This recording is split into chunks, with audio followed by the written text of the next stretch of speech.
Muy buenas noches, señoras, caballeros, bienvenidos al Gato al Agua.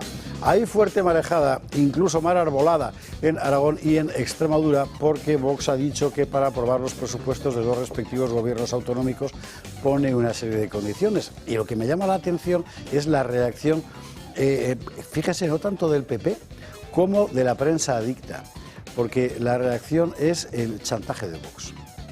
Es decir, yo le voy a comprar a usted un chalet y le digo, se lo compro, pero antes me arregla el jardín y le estoy haciendo un chantaje.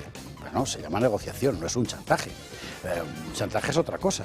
Pero el hecho de que haya cierta parte de la opinión que mecánicamente considera chantaje cualquier condición que le pueda poner Vox al Partido Popular, me parece que es muy significativa y que merece alguna reflexión, porque da la impresión de que para buena parte de la opinión publicada, Vox sigue siendo algo así como una excrecencia ocasional del PP, algo que salió del PP y que, como salió del PP, su función natural debe ser la de servir de muleta para el PP cada vez que lo necesite. Y la verdad es que no. O sea, el tiempo pasa, pasan los años y pasan muchas cosas en esos años.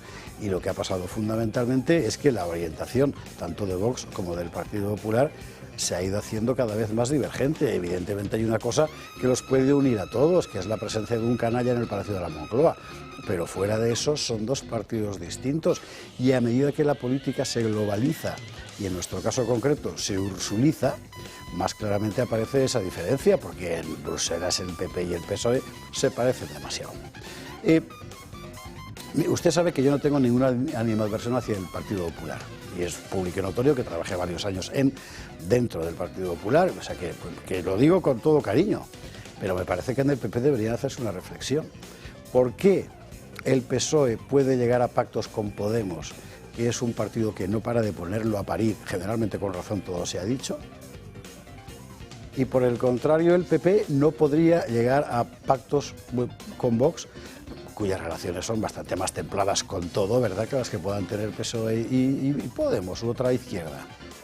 Aquí creo que el Partido Popular tiene que ir haciéndose a la idea de que el paisaje político cambia, la gente cambia, se incorporan nuevos electores, la sociedad de ahora no es la de la mayoría absoluta de Aznar en el 2000, no tenemos nada que ver, y por tanto las circunstancias de los pactos políticos y demás deben cambiar. No es ya la reflexión de qué ha hecho el PP para que la gente se vaya a Vox, no, es que es otra gente. Es que ya es otra gente, ya es otro país, ya son otros votantes. Más bien la pregunta debería ser qué pueden hacer para que el legítimo cabreo al ver que un grupo no te apoya los presupuestos no se traduzca inmediatamente en una creación de opinión del tipo ya es imposible que te los aprueben.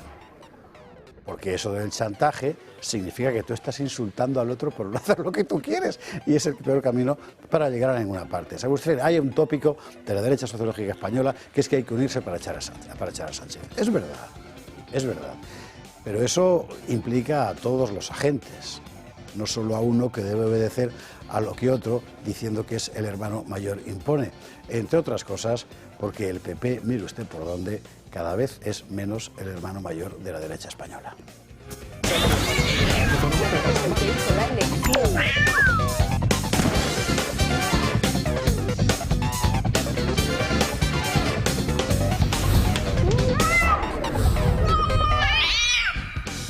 21:48, 20:48 en las Islas Canarias. Que sepa usted que tenemos de nuevo riesgo de apagón. Lo ha dicho la señora Corredor, que a pesar de su apellido sigue donde estaba, en red eléctrica, y que aumenta el riesgo. ¿Por qué? Porque no se ha solucionado ni uno solo de los problemas que dieron lugar al apagón. Acuérdese usted, aquí el discurso gubernamental fue: lo estamos haciendo todo bien, la culpa es de los operadores. Pues no estaban haciendo nada bien, y lo sabía todo el mundo. Se lo ha dicho hasta la Unión Europea. Y ahora estamos de nuevo con riesgo de apagón. Otro sí. ¿Habrá visto usted el mogollón de las Cortes de hoy? Olvídese de las Cortes, el Parlamento no sirve para nada, no representa nada, no hay ningún español allí que se sienta representado. Los españoles están más bien en otra cosa, los españoles están más bien como en Cáceres, así.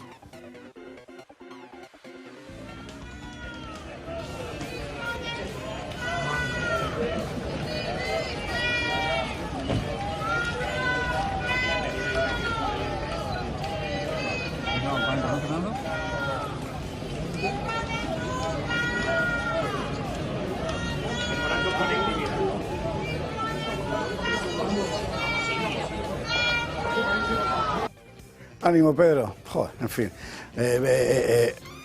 Debería dar una pensada al asunto. O sea, es que esto lo está viendo ya toda Europa. O sea, esto funciona ya en las redes. Yo lo subí hace un rato, lo he visto rebotado un señor de Francia, me parece que era. Es que está dejando él y al país a los pies de los caballos. En fin, más te diré. Murcia, este viernes, que no se os pase. Feria del Libro de Murcia, que es un sitio muy bonito, siempre da gusto ir. En la librería María Dolores, como siempre, que este año es la caseta 21, si no, 61. A ver si me acerquéis el monitor, la madre que os parió. Desde luego, bueno, a partir, ahí pone a las 6:30, va a ser a las 6 de la tarde. Yo a partir de las 6 voy a estar ahí ya. Y empezamos a ver gente y a filmar, claro. Así que con que vayáis los mismos que el año pasado, yo feliz ya. Allí nos vemos el viernes en la Feria del Libro de Murcia. Bien, y dicho todo esto, presentamos a nuestros contertulios de esta noche. Don Josué Cárdenas, ¿cómo estás? Pues muy bien, gracias a Dios, muy bien, la verdad. Has dicho antes ánimo Pedro, pero la frase hoy del Congreso ha sido ánimo Alberto. Ha sido hoy la frase que Sánchez le ha Por eso le he dicho ánimo soltado, Pedro. efectivamente. Sí, claro, de ánimos sí, va la sí. cosa. Bueno, pues yo muy animado y con muchas ganas de analizar y de estar aquí con todos vosotros, claro que sí, en El Gato. Y me acaba de decir María Vallejo por el pinganillo. No has hecho los titulares, es verdad. Ah, pues... Para mí el titular era la Feria del Libro de Murcia. Todo lo demás. Terminamos las presentaciones y luego titulares. Don Carlos Payán, buenas noches, ¿cómo estás? Hola, buenas noches. Pues como Josué, encantado de estar aquí con vosotros, con Marcela y bueno, pues esperando a tratar todos estos temas que tenemos hoy encima de la mesa y bueno, pues enternecido con el cariño que le demuestran a Pedro Sánchez, ¿verdad?, todos los días en la calle. El pueblo cacereño. Pueblo cacereño y de todas partes, efectivamente. Carlos, bienvenido, buenas noches. Doña Marcela Regia, ¿cómo estás? Muy bien, buenas noches, encantada también de estar aquí. Y no me ha sorprendido la noticia del apagón porque yo ya me olía que iba a pasar otro. Más bien entiendo que es una estrategia para redimirse de responsabilidades porque todos sabemos, como bien has apuntado, que Red Eléctrica Española conocía por informes incluso de auditoría interna, Unión Europea, etcétera, que esto se iba a producir y no hicieron nada. Entonces igual ahora se están protegiendo de futuras responsabilidades. ¿Y por qué no ha contado usted los titulares hoy? Estará usted preguntándose. Porque es miércoles. Titulares. Bueno, lo del Congreso, Feijóo cita a Sánchez en la Comisión de Investigación del Senado. ¿Esto va a servir para algo? Bueno, en realidad va a servir para poner en evidencia a Pedro si es que va. Por lo demás, aquí tenemos la tesis, ya lo sabe usted, y me parece que no infundada de que en este momento la política institucional ya no sirve para nada. Sencillamente porque el gobierno no está ahí. Eso es el primero que se la pasa por el arco del triunfo. Pero bueno, mira que han tardado, ¿eh? La noticia es que el PP cita al presidente del gobierno para la Comisión de Investigación del Senado sobre corrupción. A propósito de esto, vamos a dar una explicación sobre una especie de letanía que el gobierno ha descubierto, que es: lea usted la página 28, que no lee, inculto, no como yo. Bueno, la página 28 del informe de la UCO no es verdad que exonere al gobierno de nada. Simplemente lo que dice es que los gastos pasados por el Congreso y por el PSOE al Tribunal de Cuentas son efectivamente gastos que se hicieron. Y todos los demás que... Claro, porque es un informe de 280 y pico páginas. Lo que dice en la página 28 no es que no haya financiación ilegal del PSOE. Eso solo lo dice el gobierno. Vamos a contarlo. Este asunto es importantísimo. Esto lo trajo María García Fuster, diputada de Vox en el Parlamento catalán. La llamaron de todo por contarlo. Se trata del empadronamiento fraudulento masivo de inmigrantes ilegales para que accedieran a ayudas sociales. Y es verdad. Y son decenas de miles en diferentes ayuntamientos que además van cantando, claro. Al final los ayuntamientos hay gente que lo cuenta. Hay gente empadronada, pues no sé, 10 o 12 personas en un domicilio de un concejal, por ejemplo. A cambio de ese empadronamiento, esa gente va a cobrar un subsidio del que me imagino pagará en una parte al tipo que los ha empadronado. Bueno, este fraude masivo en el empadronamiento es una auténtica vergüenza, es un escándalo y lo peor es que el gobierno lo ha tolerado.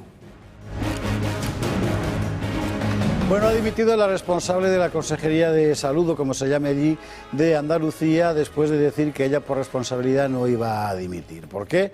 Por el caos enorme en las mamografías y en particular en la información a las mujeres que estaban en principio sin riesgo de cáncer o con riesgo no inminente o una cosa así, porque no cree usted que está la cosa muy clara. Lo más interesante, ¿sabe usted qué es? Que el protocolo es en realidad quien lo marcó fue María Jesús Montero cuando era consejera de la cosa en la Junta de Andalucía. Bueno, vamos a ver, eso evidentemente no quita nada de la responsabilidad del gobierno andaluz. Vamos a contar esta historia y cómo queda la cosa. Y luego, dentro de las hazañas parlamentarias que el mundo recordará, está lo de Podemos, que una vez más no ha podido.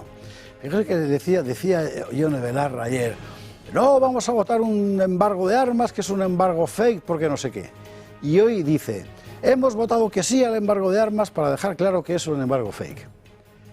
Hombre, se puede quedar mal y luego lo siguiente, que es como ha quedado Podemos.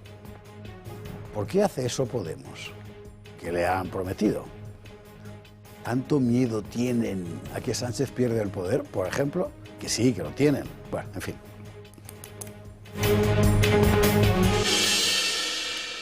Todo eso lo veremos en compañía de nuestros contertulios de esta noche, que como ya los he presentado una vez, pues no lo voy a volver a presentar. Desde que empecé a presentar El Gato, no había pasado esto, fíjate. Estáis viviendo un momento histórico. Siempre hay una primera vez. Que diría Bolaños. A quien sí tenemos en la mesa es al alma de, con permiso de su padre, de Montes de Galicia. ¿Qué tal? ¿Qué tal? Buenas noches, un Muy placer buenas estar noches, aquí. ¿cómo estás? ¿Cómo va eso? Muy bien, la verdad que muy contento de estar aquí con vosotros. Yo te diré que ellos no tanto. Porque cuando yo les he dicho viene Montes de Galicia, ellos habían pensado en los platos, no en ti. Pero bueno, por algo se empieza. En fin, y aquí hemos contado muchas veces la aventura de este restaurante que lo que... Vamos a ver, si tú coges la comida tradicional, los sabores de toda la vida, los aromas de toda la vida, los aspectos que tienen los platos, y te planteas mostrarlos, ofrecerlos con un toque nuevo, es un riesgo, ¿eh? Es un riesgo, sí, la verdad que es un riesgo. Pero lo que hacemos nosotros es apostar por el producto en sí. Buscamos siempre, hacemos una búsqueda exhaustiva del mejor producto posible y lo ponemos en el plato. Luego le damos nuestra pincelada, pero que siga siendo lo que es producto. Eso del producto, ¿cómo se hace? Me imagino que tiene que ser lo más complicado cuando tienes un restaurante, ¿no? Es decir, ¿dónde vas a encontrar algo? Yo tengo que decir una cosa de experiencia personal. A mí lo que me impresiona siempre de Montes de Galicia es que todo está perfectamente hecho. O sea, no vas a encontrar una cosa ni poco hecha, ni muy pasada, y no sé qué, es increíble. Por ejemplo, el foie, que es una cosa fantástica. Pero hay un trabajo previo de búsqueda, quiero decir. Es muy difícil encontrar el producto perfecto, ya que entre una cosa buena y una cosa muy buena, poca gente tiene el paladar de poder apreciarlo, y también el precio cambia mucho entre una cosa buena y muy buena, se dispara. Y bueno, pues mi padre es un amante de la comida y lo que más le gusta es comer. Pues nosotros nos sentamos siempre a las 3 de la tarde, vienen los proveedores por la mañana y nos traen sus productos y nosotros vamos testeando cuál es el que más encaja para nosotros. Y la verdad que es una lucha continua. De lo que tenéis, que es una carta muy amplia por otra parte y muy apetitosa, ¿qué es lo que últimamente está funcionando mejor? Hombre, el pulpo es un fijo, El pulpo, que es un clásico, las sí. almejas también. A mí el pulpo me impresionó la textura. Sí, la verdad que intentamos... Es complicado porque el pulpo, al ser gallego, se toma en Galicia, se toma un pelín más duro. Aquí en Madrid no estamos tan acostumbrados. Intentamos darle siempre no tan duro como en Galicia, pero tampoco tan blando como se sirve aquí. Intentamos buscar siempre el término medio. Y ahora pues estamos con pescados fuera de carta. Tengo un contacto ahí en la lonja de Vigo y nos está trayendo unos pescados del Atlántico de Galicia increíble, increíble. Por ejemplo, mañana nos llega un mero de 15 kilos y eso es una barbaridad. Un mero de 15 kilos. De 15 kilos. ¿Cómo es de grande un mero de 15 kilos? No lo sé, prácticamente será así. Es una pieza única y nos la guardan para nosotros. Qué cosa más fantástica. Añadamos lo del servicio, que es una cosa que yo subrayo siempre porque la verdad es que me impresionó muy gratamente. Quiero decir, buenos camareros en España encuentras en todas partes, porque es verdad que aquí la gente eso lo hace muy bien, en general. Sobre todo cuando vas fuera y comparas, vamos, no hay color. Pero que además te controlen no solo la carta, sino la cocina, o sea, cómo están hechas las cosas, eso también tiene... Hay que formarles. También tenemos la suerte de que llevan muchos años con nosotros. La mayoría de ellos pues, llevan más de 15 años con nosotros, porque el restaurante lleva 28 años Entonces, gente que ya se sabe la carta al pie de la letra, mucha gente que ha pasado también, camareros que han sido cocineros también. Entonces, la gente que va entrando nueva se va formando también, se van curtiendo para que cuando un cliente tenga alguna duda, pues sepa solucionarla al momento sin tener que ir a la cocina a preguntar, que yo creo que es una cosa que no queda muy bien. Ahí tienes un señor que ya lo estoy viendo con bigote, que se llama Baldomero. Baldomero, 62 años, buen comedor. ¿Qué cena le pondrías? Pues yo siempre recomiendo el pulpo, tiene que ser un fijo, unos buñuelos de bacalao que hacemos que están espectacular. Bueno, y luego pondría el mero que he dicho, si tenéis la oportunidad de probarlo, pues o el mero o pondría un lenguado a la plancha con una salsa Menier por encima. Está increíble. Atentos a la mímica. O sea, tienes el lenguado y luego la salsa, que es una pincelada. ¿Qué es arte? Oye, Daniel, muchísimas gracias. Muchísimas gracias. Un placer tenerte aquí y un placer de verdad ir a Montes de Galicia. Yo lo recomiendo como feliz usuario y con menos frecuencia de la que me gustaría, pero bueno, todo se andará. En la calle Azcona 46, que además tiene la gran ventaja de que es zona anti-Almeida. O sea, puede usted ir con su coche y nadie le fotografía, nadie le multa, no sé qué. La rayita se va a aparcar, pero se puede aparcar. Está dentro del M30, o sea que está centro de Madrid, pero de circulación libre. Y además puedes aparcar allí mismo, cosa que es bastante poco usual. Calle Azcona 46, Montes de Galicia, no se lo puede perder. Dani, muchísimas gracias. ¿Recuerdas a tu padre? Muchas gracias a vosotros. Y hasta la próxima. Nos vamos a la publicidad. Y a la vuelta de la publi vamos a empezar con la actualidad y vamos a empezar por este asunto de las mamografías de Andalucía, sacándolo del... Vamos a ver, aquí tenemos un problema objetivo con la sanidad en España. Nuestro sistema sanitario, que generalmente era bueno, no está pensado para la cantidad de gente que hay ahora. Eso por una parte. Los problemas de gestión, la cuestión autonómica no los ha resuelto, los ha agravado. Y alguien tiene que tomar alguna medida que no sea echar la culpa al partido del frente, porque con eso no arreglamos nada. Los políticos sí, pero la gente no. Vamos a hablar de este asunto enseguida después de la publicidad.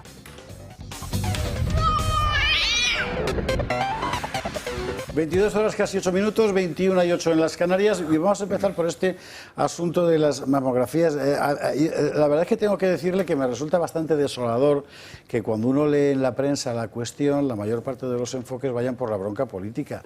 O sea, no, en realidad todo eso es lo que alimenta que los políticos luego no sean capaces de resolver un problema, salvo que les resulte útil electoralmente o útil para lesionar al contrario. Y no, aquí hay un problema que hay ciudadanas en este caso, y además que es un asunto extremadamente serio.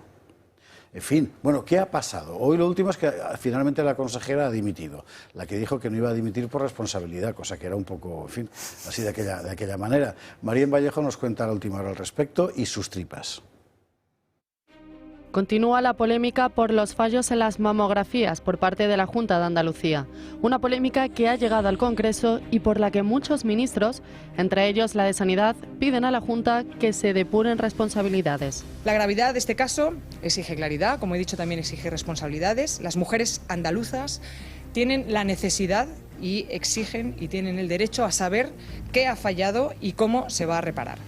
Unas responsabilidades que parece que el Partido Popular ya ha tomado. Y es que Moreno Bonilla ha anunciado la dimisión de la consejera de Salud en Andalucía, Rocío Hernández. Esta tarde he aceptado la dimisión de la consejera de Salud y Consumo.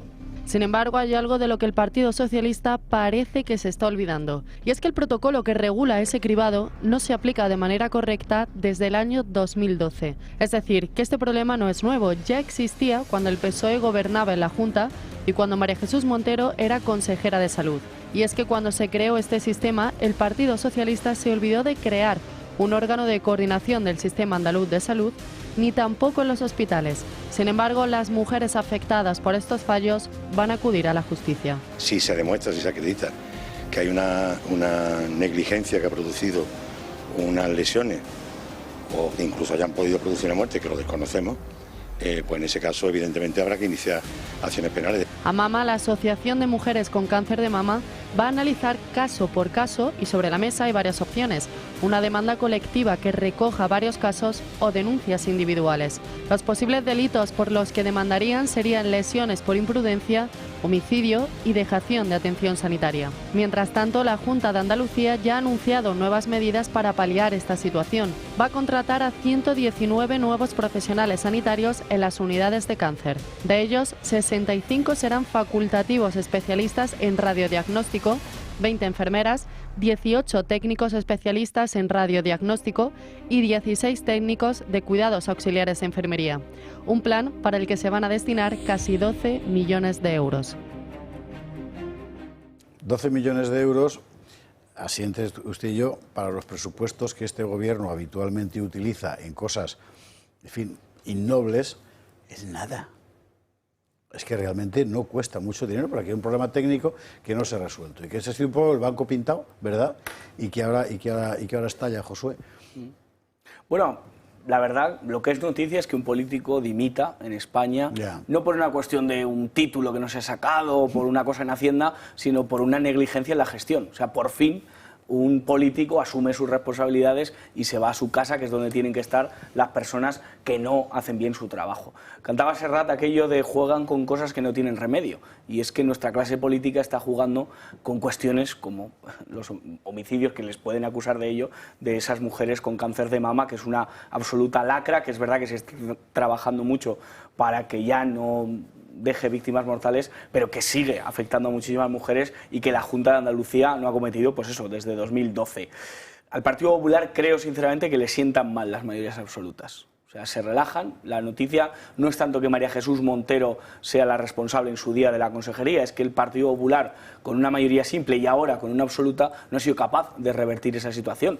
Se ha fiado, también está a otras cosas, también está a estar atento a otros chiringuitos y no realmente a dar respuesta a esta realidad. Creo que el Partido Popular en las provincias donde tiene mayoría absoluta está muy crecido, está muy relajado y tiene que ponerse manos a la obra, saber que estas cosas que cuestan votos. Ese Juanma Moreno Morilla, que en abril seguramente se enfrenta a las urnas, sabe que este tema, además con el poderío mediático que tiene la izquierda y el poderío de movilización, le van a costar caro. Mucho cuidado que no se relaje el Partido Popular en otras comunidades donde tienen mayoría absoluta, porque estas cosas cuestan votos. Es estas las cosas en lugar de los titulares. Es interesante que lo subrayes, porque Moreno Bonilla la semana pasada era noticia por su anuncio de rebajas fiscales para las mascotas.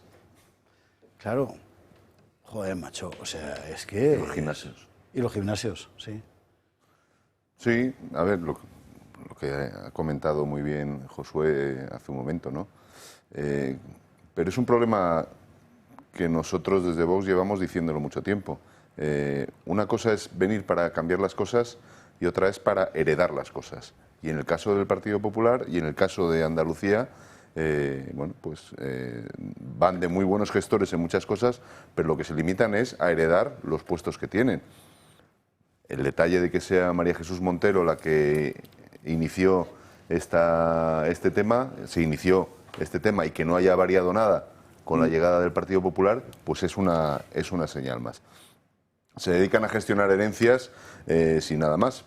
Presumen de gestión, presumen de cosas, pero al final, como bien has dicho tú al principio, detrás de la bronca política que se van a estar ahora, ya la ministra de Sanidad ya ha arremetido contra el Partido Popular arremeterá contra el Partido Socialista, y al final siempre quién está en el medio. Igual que en las desgracias que ocurren, siempre están los ciudadanos. Los ciudadanos son los que sufren las políticas del bipartidismo, que es exactamente heredar los puestos sin cambiar las políticas.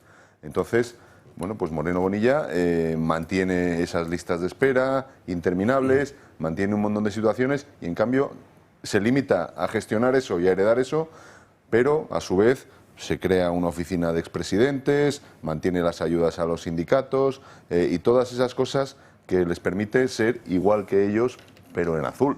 Igual que el Partido Socialista, pero en azul. Entonces, ante eso, Vox, ¿qué ha hecho en Andalucía? Pues bueno, solicitar la creación de una comisión de investigación. Judicialmente, por lo que estamos viendo, las asociaciones de mujeres enfermas de cáncer de mama pues tomarán sus iniciativas judiciales, como ha hecho Vox en otras comunidades y en otros actos, pero en este caso se ha solicitado la creación de una comisión de investigación pues para depurar responsabilidades, para esclarecer los hechos y sobre todo lo más importante, que es para que esto no vuelva a ocurrir en un futuro. Es decir, no intercambiemos papeles, sino que pongamos las medidas para que eso no vuelva a ocurrir. Es una cuestión de gestión, ¿no? Aquí la impresión que da es que los políticos cada vez más tienden a hacer política para ellos mismos. Y en el asunto de la sanidad, en Madrid, por ejemplo, hemos tenido el... Contra la cifra, 177.000 inmigrantes ilegales atendidos por la sanidad autonómica. No recuerdo la cifra. El año pasado. Que es una locura. O sea, gente que en principio no tendría que haber sido atendida, salvo en caso de extrema necesidad. 700 y pico mil eran, ¿no? Sí, debe de ser. Sí, a mí me va a ir allá la cifra. Lo que ves es que esta gente está gestionando una estructura pública que relativamente funcionaba. Bueno, no están gestionando. Claro, gestionándola para sí. Claro. Entonces, montan un pollo de la sanidad. Marea Verde, Marea no sé cuántos, Ayuso asesina. Bueno, o sea, a las cosas que decía Ortega. ¿Quién leches arregla este asunto? Nadie. No les preocupa. En fin. Cuando hay problemas técnicos hay soluciones técnicas y tampoco es tan complicado. Puede ser desagradable porque la gente se tendrá que pelear, bueno, vale, bien, pero si todo va a depender al final de la negociación entre un consejero y un sindicato, estás perdido. Sí. Yo creo que aquí hay un fallo estructural gravísimo, la verdad, y que no es un mero error, ¿no? O sea, al final aquí un sistema que pagamos todos los españoles por dejadez o por falta de seguimiento o por falta de gestión, efectivamente, ha permitido que no se le haya hecho seguimiento a miles de mujeres que podían estar en riesgo o estaban en riesgo, ¿no? Y eso es grave. Y es grave porque no solo no saben gestionar, sino porque además hay una falta de medios, como bien apuntaba Carlos. Aquí hay falta de médicos, hay falta de radiólogos, hay falta de medios en el propio sistema sanitario y todo eso conlleva a que se hagan estas políticas ineficaces y estas situaciones que al final ponen en riesgo a los ciudadanos. Yo sí estoy totalmente de acuerdo y este colapso de la sanidad y esta falta de medios solo la ha denunciado un partido a la fecha porque a ninguno les interesa, porque unos están gobernando en autonomías y otros están gobernando en el gobierno y así con este sistema de competencias toda la vida pasándose la pelota de ping-pong. Y hasta ahora hemos estado, fíjese usted en el discurso político, ¿viste? Es que yo lo voy viendo porque la brecha entre el discurso de los políticos y la sociedad real cada vez es mayor. Anda que no nos han dado la turra, sobre todo a la gente de la edad de Josué, con la historia de la generación mejor preparada de todos los tiempos. Pues estaría muy bien preparada, pero los tiene usted repartiendo por ahí con el globo y su título de ingeniero en el bolsillo, ¿entiende? Anda que no nos han dado la turra con que la sanidad española es la mejor de Europa. Y en la pandemia ya se vio que no. Y con estas cosas ves que el sistema ya no funciona, por varios motivos. Pues lo lógico sería... Bueno, y la sanidad no tiene que ser mala porque no tengamos buenos profesionales que los hay, sino porque estos profesionales no tienen medios, claro. y porque lo de la sanidad española, entre el tema de las competencias, que tenemos un calendario de vacunas en una comunidad autónoma, otro en otras, etcétera, y el colapso que hay, o sea, lo que no puede ser es que aquí para que te atiendan o para que te hagan una intervención o tal, o sea, estés en unas colas que cuando ya te han atendido, o sea, no sé, se te ha gangrenado la pierna o cosas de ese estilo, o sea, es gravísimo. Entonces yo creo que no solo es una cuestión de no tener buena sanidad, que probablemente tengamos una buena sanidad, sino de que aquí no la sabe gestionar. Tenemos unos buenos profesionales, pero cada vez se van más. Cada vez importamos más profesionales de otros lugares, que yo no digo que sean malos, pero que no deja de ser llamativo, ¿verdad? Bueno, y los salarios son como son, y los medios son como son, y mucha gente tiene que poner sus propios medios. Yo creo que eso es uno de los grandes problemas, el tema de los salarios y de a dónde va el dinero, cuántas cosas hay que pagar que no son prioritarias y no podemos mantener a buenos profesionales que se marchan fuera porque evidentemente las condiciones económicas que tienen fuera no son las que tienen aquí. Hemos vuelto a batir récord de recaudación histórico. Nunca ha recaudado tanto dinero el Estado como ahora. Y la otra anunciando que ese mañana hay un apagón, en un sitio que si no se escriban las mamografías... Nos tienen asediados a impuestos, pero luego es que lo necesitan para todos sus asesores, no para los servicios públicos de los españoles, para mantener sus chiringuitos. Nadie quiere meter mano al gasto político innecesario, nadie quiere hacerlo. Nadie quiere hacerlo. No, ¿Por y qué? tampoco quieren meter inversión en servicios que ¿Pero hacen por qué? falta, Porque... como por ejemplo esto de la medicina, como en la justicia, que no mueve votos tampoco y no meten un Bueno, euro, la justicia etcétera. es una vergüenza. Tenemos una Es ministra increíble. de Sanidad indignada con lo de Andalucía, pero yo estoy indignado con la ministra de Sanidad, que también puedo estarlo. No voy a decir aquello que cantaba el pingüino en mi ascensor en el balneario, que tengo una bala guardada para el ministro de Sanidad, pero es verdad que estoy muy ¿Quién enfadado. cantaba eso? El pingüino en mi ascensor. José Luis Moro y Mario Gil, que son muy buenos. Recuerdos a los dos. Efectivamente. No tenía ni idea que existiera. Pero yo tengo un enfado absolutamente... O sea, tener una ministra de Sanidad que Celebra la blasona, muerte, que sí. celebra que España esté a la cabeza de los abortos, que hayamos Eso, crecido en aborto es demencial. en un porcentaje enorme, me parece que hay que denunciarlo y hay No, que decir... pero qué interesante es. Efectivamente. Qué interesante es, porque en este tipo de cosas, claro, la gente de... O sea, los del PSOE están en otra guerra, que es fundamentalmente la suya, pero esta gente de la ultraizquierda son mucho más transparentes, ¿no? Y ves lo que tienen dentro. O sea, cuando uno lo que tiene dentro es festejar que en un país nace cada vez menos gente, porque cada vez abortan más, como ministro de Sanidad...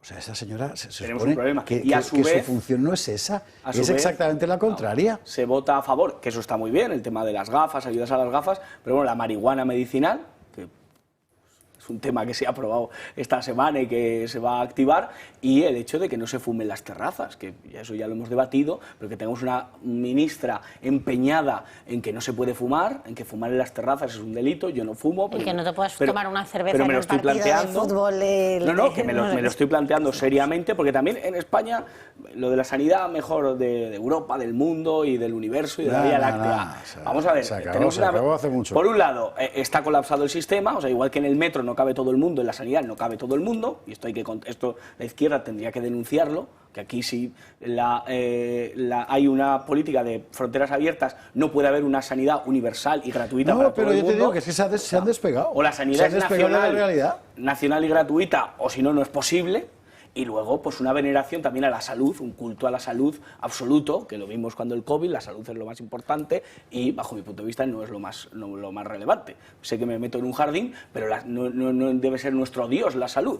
Es mucho mejor mantener otra serie de valores y de principios a, señora, tiene usted un catarrillo y se va usted a la sanidad. No, ese no es el modelo que funciona en una sociedad sana y en una sociedad en la que todos nos queremos. Si un día uno se pasa con una cerveza, no pasa nada. Si uno se fuma más cigarrillos de lo que tiene que fumarse, no pasa absolutamente nada. Pero tenemos esa veneración a ir al médico, el médico es nuestro nuevo Dios, al médico hay que adorarle, el médico siempre tiene la razón. Sí, pero no el médico. Esta es una cosa muy Bueno, muy del al sistema, O sea, al tú ven sistema que yo te voy a salvar, del efectivamente. porque yo soy el Estado, yo soy lo público, y yo te voy a salvar porque tú, pobre individuo, además semifacha y tal, y inculto, Eso no sé es. qué, no puedes por ti mismo. Que yo lo que quiero es tomar el sol, lo que quiero es entrégame llevar tu una vida dinero, tranquila. entrégame todo, y que yo te salvo. Joder. O sea, tú imagínate que te encuentras con Mónica por un callejón y te dice, ven que te voy a salvar, pues vas a ir corriendo. De esto del despilfarro, por cierto, por qué se gasta el dinero en lo que no se debe y se gasta más en el escaparate que en los productos que hay dentro, el mejor ejemplo es la publicidad institucional. Y es fantástico, es decir, proporcionalmente se está gastando más los gobiernos en el escaparate que en lo que venden, que en el producto que ofrecen, o sea, que en la realidad que gestionan. Carlos Pollán nos traía un ejemplo reciente en el caso de Castilla y León, que yo no sé si es el más clamoroso, pero está francamente bien traído porque acabamos de ver con el tema de los incendios cuál es la realidad. O sea, tú a la hora de gestionar eres cicatero, pero a la hora de montar el escaparate, madre mía. En las Cortes de Castilla y León lo denunciaba así un diputado de Vox.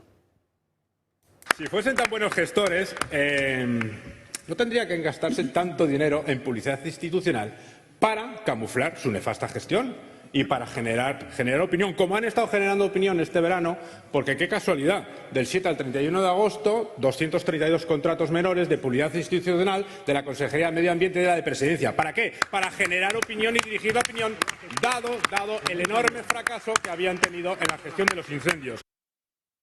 Claro, es toda una locura. Es decir, no te has gastado lo que tienes que gastarte, que era bastante menos que todo eso, en hacer algo tan elemental como mantener los montes más o menos limpios. Llega la catástrofe y entonces te gastas un potosí en dar publicidad institucional, pero o sea que la gente vaya a contar lo que ha pasado. ¡Qué vergüenza, por favor! Hay que decir además que en un contexto de crisis del mercado publicitario del que hablábamos aquí hace unos días, que es verdad que tiene a los medios absolutamente atragantados. O Sobre todo a los grandes medios, que están acostumbrados a funcionar con presupuestos multimillonarios. En fin, y esto ha sido en... Sí, esto ha sido en el pleno que hemos tenido ayer y esta mañana. Y sí, lo que decía el grupo parlamentario de Vox en Castilla y León, pues sí que ha denunciado este tema, que creo que es claro y sobre lo que estabas comentando. Todos sabemos los incendios que asolaron Castilla y León en el mes de agosto y eso es lo que ha ocurrido, curiosamente, ¿no? En 20 días escasos, del 7 al 31 de agosto, la Consejería de Medio Ambiente, Vivienda y Ordenación del Territorio y la Consejería de Presidencia, pues dentro de ese despilfarro absoluto, no despilfarro, sino aprovechamiento por ellos mismos de la publicidad institucional, pues bueno, pues firmaron la friolera de 232 contratos menores por un importe de 568.000 euros en los medios en los que habitualmente ellos gestionan toda su publicidad. Ha habido días en estas semanas pasadas que en algún medio de Castilla y León, pues en el apartado dedicado a Valladolid o a Castilla y León, pues hay 5 anuncios en todas esas hojas y los 5 pertenecen a la Junta de Castilla y León. Entonces, bueno, pues es la verdad lamentable que se manejen a los medios de esa manera.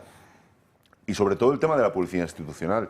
Yo puedo decir que en el presupuesto de las Cortes de Castilla y León, bueno, pues cuando llegamos en 2022, veníamos de un presupuesto prorrogado del 2021, había una partida, si no me equivoco, de 665.000 euros para publicidad institucional en el presupuesto de las Cortes de Castilla y León. Bueno, llegamos, ese primer presupuesto se prorrogó, se había gastado totalmente en el año anterior de la legislatura pasada y bueno, pues yo estaba expectante en qué se podían gastar 665.000 euros de publicidad institucional en el Poder Legislativo, en la institución de las Cortes de Castilla y León. Bueno, pues se gastaban. Nosotros lo primero que hicimos en nuestro primer presupuesto fue reducirlo casi en el 50%, porque no entendíamos en qué se podía gastar tanto dinero en publicidad institucional. Lo rebajamos casi al 50%, lo dejamos en 390.000 euros y vimos en los 2 años siguientes pues que no gastábamos ni la mitad. Y eso que hemos hecho muchas actividades, que yo creo que es lo que se podría hacer desde un parlamento regional, en actividades culturales, en promociones de actividades para los ciudadanos de la comunidad, y aún así no gastábamos ni el 50%. Pues para este último año, para el presupuesto del año que viene, que pretende sacar la Junta de Castilla y León adelante, pues lo hemos vuelto a reducir casi al 50% otra vez. Entonces hemos rebajado ese presupuesto de publicidad institucional en las Cortes de Castilla y León casi un 70% de lo que venía y se gastaba anteriormente. ¿Qué ha ocurrido? Pues que cuando hemos llegado allí, venían los medios de comunicación, bueno, ¿este año qué vais a hacer? No, pues que no vamos a hacer nada. Es que no entiendo qué publicidad... ¿Qué nos vais a dar? Bueno, que sea felicitarnos cuando sea el aniversario del periódico y poner una felicitación de las Cortes de Castilla y León. Bueno, pues que es el dinero de los ciudadanos de Castilla y León. No podemos regalarlo a los medios para nada. Y bueno, pues eso es lo que hemos intentado hacer humildemente con la publicidad institucional desde las Cortes de Castilla y León.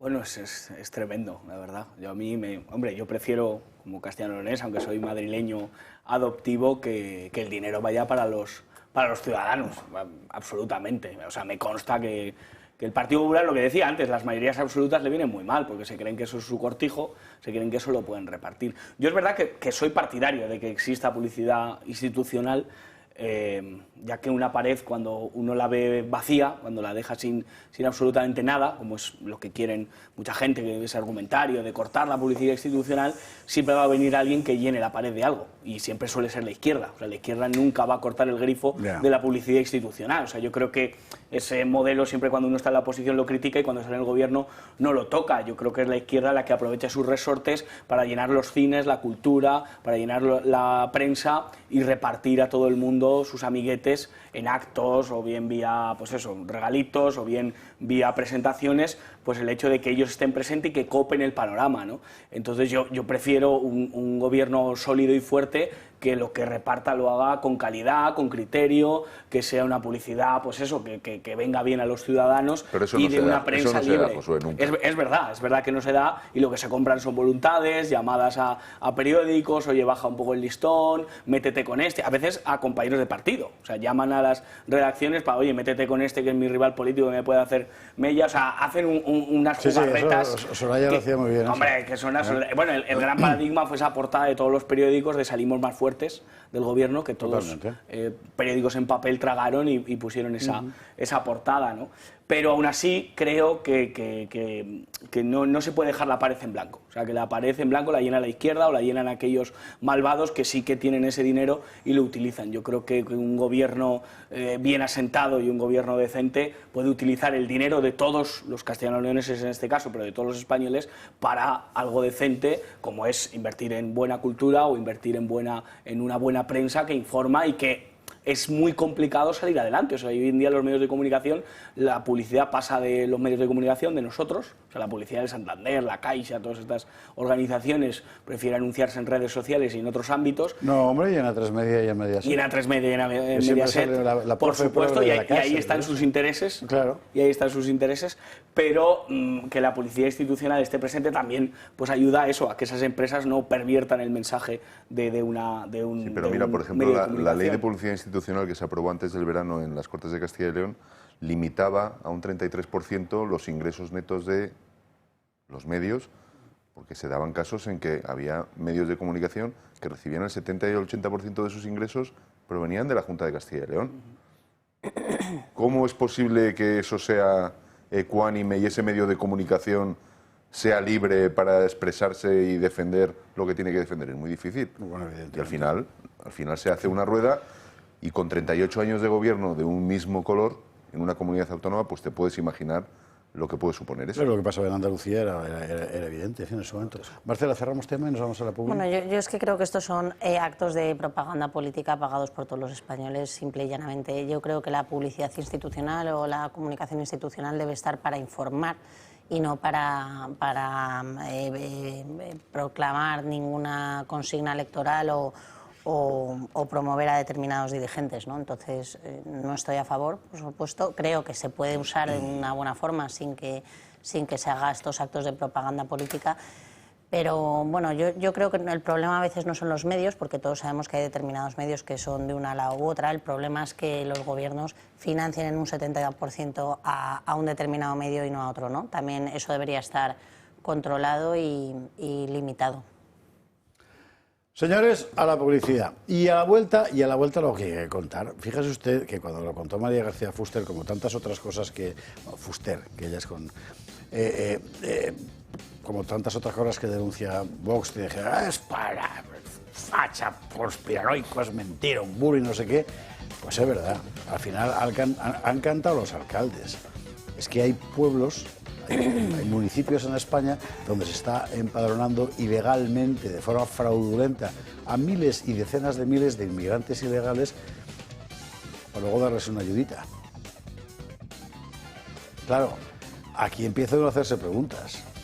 Esa ayudita, ¿quién la gestiona? ¿El mismo que les ha empadronado? ¿En el domicilio de alguien que forma parte del ayuntamiento? ¿La reciben entera? Claro, el intermediario se queda algo. ¿Esto cómo va? Es una barbaridad. Publicidad y lo vemos.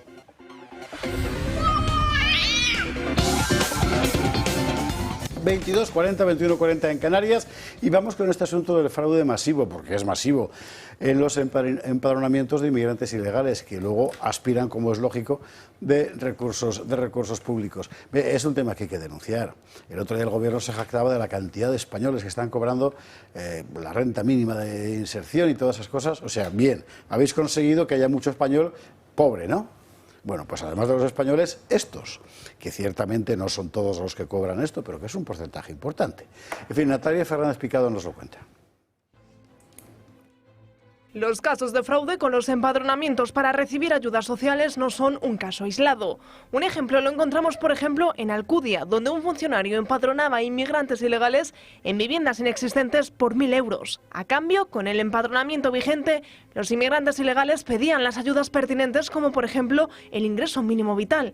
La localidad mallorquina ya ha comenzado el proceso para dar de baja a los 430 marroquíes registrados de forma fraudulenta. El Ayuntamiento de Ripoll, en Gerona, ya endureció el pasado año las medidas para poderse empadronar en el municipio. Un gesto que en su día fue visto por muchos como racista al impedir el acceso a servicios públicos de sanidad o educación, pero al que hoy son varios los municipios que se han unido para luchar contra los fraudes. Lío también tuvo el alcalde de Martorell, quien se negó a empadronar a quienes no viviesen en el municipio.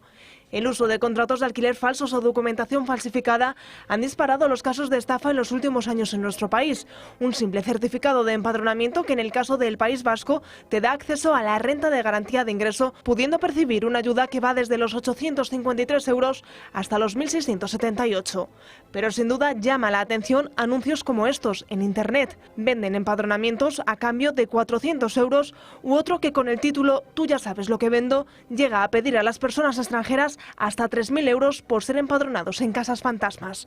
Todo un negocio fraudulento que beneficia a una inmigración ilegal y que de nuevo el gobierno vuelve a hacer la vista gorda mirando para otro lado. Esto es auténtica vergüenza. O sea, hay un funcionario que cobra a la gente que evidentemente no les habrán pagado ellos, o no sé quién, por estos empadronamientos ficticios para que luego gente cobre ayudas a las que en principio no tiene derecho porque han llegado aquí de forma ilegal. Bueno, y que nos quitan las ayudas a otros, porque las plazas de las guarderías o las plazas de los colegios, cuando uno las pide por uno de los requisitos, es la cercanía y el padrón. Entonces, están quitando derechos a otras personas que sí que realmente están empadronadas en esa zona, ¿no? Yo creo que esto tiene un impacto directo en los recursos públicos, en la planificación social y en la convivencia vecinal a la postre. O sea, este fraude del padrón, que el padrón debería informar la situación real de cada municipio o localidad de España por motivos ideológicos y por motivos políticos o por falta de supervisión, es muy grave. Yo sobre todo creo que por las consecuencias esas que tiene de los derechos que quitan a terceras personas que realmente sí que están residiendo en esas zonas. También habrá que decirle algo a los propietarios de esas viviendas. O sea, ¿quién autoriza el hecho de que entren, les llamarán así? Oye, pues se puede hacer. Eso es lo que nos contó María García Fuster en su momento. Resulta que había gente a la que en su casa de repente descubren que tienen empadronados a 12 ciudadanos a los que no conocen. Bueno, ciudadanos no, porque son ilegales. Y van y protestan. Y dice, no, pues no se puede hacer nada. Bueno, es un fraude de un funcionario público que cuando teclea ahí pone la calle que le interesa, el piso que le interesa y empadrona ahí. Y no puedes desempadronarlos porque el padrón es un derecho ciudadano. Fue la respuesta exacta que le dieron en su momento. Pues un carajal. Entiendo que donde nosotros vivimos un funcionario no puede meter... Sí. ¿No? Sí, puede meter... Me parecía insólito. O sea, a mí también, me estoy sorprendiendo de que... Es que la justificación que te deben de pedir ahora mismo para empadronarte es mínima. O sea. Claro, estos no piden justificación. O sea, normalmente tú debes de llevar un contrato de arrendamiento, una autorización del titular firmada, pero claro, eso es un papelillo que tú llevas allí, lo mira un funcionario y dice, muy bien, y empieza a teclear. Que ahora cualquiera te lo falsifica con unos pocos conocimientos de informática y de poco más, te modifica y te hace lo que me imagino que será lo que venden las empresas estas de te consigo la paga. No, lo que pasa es que en este tema, independientemente de todo lo que estáis hablando, el que decía Marcela tú hablas de que la inmigración ilegal y demás afecta a los servicios sociales y demás y te llaman de todo, claro. Pero es que hay un tema muy importante, además, que no sé si... Además, hace tiempo que no se habla de él, que era de aquella famosa iniciativa legislativa popular de la regularización de los 500.000, 700.000. Vox presentó en el Congreso de los Diputados hace unas semanas una modificación del tema del arraigo, porque el arraigo ahora mismo está siendo el mayor socavón que hay en cuanto a la regularización de inmigrantes. Y el padrón, efectivamente, es Claro. El principal, el criterio de arraigo, claro. Para el arraigo según lo tenemos ahora mismo. Para el arraigo en España, que fue reducido hace muy poco, bueno, no sé si un año o escaso año, de los 5 años a los 3 años, en la última modificación que hubo de la ley de extranjería, te piden o bien el padrón o bien el famoso bonobús, o bien los propios depósitos del dinero que estás cobrando como ilegal y te están pagando en B, que vas a depositar a tu país, y entonces hay un determinado... ¿cómo se llaman estos sitios donde depositas? No me saldrá el nombre. Bueno, donde depositan el dinero, que está en una determinada ciudad y tal, con esos depósitos frecuentes ya acreditas que tú has estado aquí residiendo. O sea, son cosas de este tipo por donde se cuela el tema del arraigo, ¿no? Y yo creo que esto también afecta directamente a la igualdad. O sea, sin control no hay igualdad. Porque no son las mismas condiciones para todos los ciudadanos que están en una determinada circunstancia, ¿no? Cuando resulta que en una casa se empadronan a no sé cuántas personas que ni siquiera residen ahí, o sea, es que eso es un fraude. Sí, sí. Y esto, claro, ya introduce otra problemática. Ya no es la inmigración ilegal, es esa que se legaliza de una manera fácil, sencilla y para toda la familia, nunca mejor dicho. Por esa vía. Por esa vía. O sea, mucho cuidado con ese elemento que nos estamos encontrando en nuestras ciudades de cada vez vernos rodeados de más personas que no reconocemos, pero no por una cuestión de que no sean seres humanos como nosotros, sino que pues no tienen evidentemente ni el arraigo ni la realidad social que tienen. Y ya más allá de la adaptabilidad que tengan esos individuos, el otro día escuchaba y me pareció una frase maravillosa, que como sigan siendo tantos, vamos a tener que adaptarnos nosotros a ellos. O sea, ya no es que ellos se adapten o no se adapten, somos nosotros los que vamos a llevar a cabo esa acción. Ceuta ha prohibido el cerdo en los menús escolares. Por ejemplo, ¿no? Es un detalle a comentar, pero que con estas vías de legalizar lo ilegal, mucho cuidado, porque a lo mejor va a haber que endurecer el discurso y decir que ni legales ni legales. O sea, creo que se está poniendo... Sobre todo hay una cuestión aquí, desde mi punto de vista, que me parece que hay que plantear. Esto evidentemente es una política deliberada, si no, no pasa. Si no, es imposible. Si hay un funcionario que ha estado cobrando, ¿y el resto del ayuntamiento qué hacía? ¿No lo sabía? Si hay alguien que denuncia, y había muchos casos en Cataluña, de gente que decía, oiga, que acabo de descubrir que tengo en mi casa empadronados a 7 tíos que no sé quiénes son, y no pasa nada, es porque el que ha recibido la denuncia tiene instrucciones de que no pase nada. Y si la ha formulado la instancia a la que haya llegado. Si pasan cosas como lo de Ibiza, que llegan familias con menores, los dejan allí y se vuelven, y estos entran como menas, es una cosa alucinante, para que luego ellos a su vez llamen a los padres para vivir aquí de las ayudas sociales en virtud del reagrupamiento familiar. Pero es una gigantesca estafa que le está haciendo con la connivencia expresa del poder. O sea, es un abuso de la ley. El arraigo existe a través de la ley. Podemos criticar si es correcto o no es correcto, que yo opino más como tú. Pero la realidad es que está ahí, ¿no? Que es que se puede acceder a la nacionalidad a través del arraigo.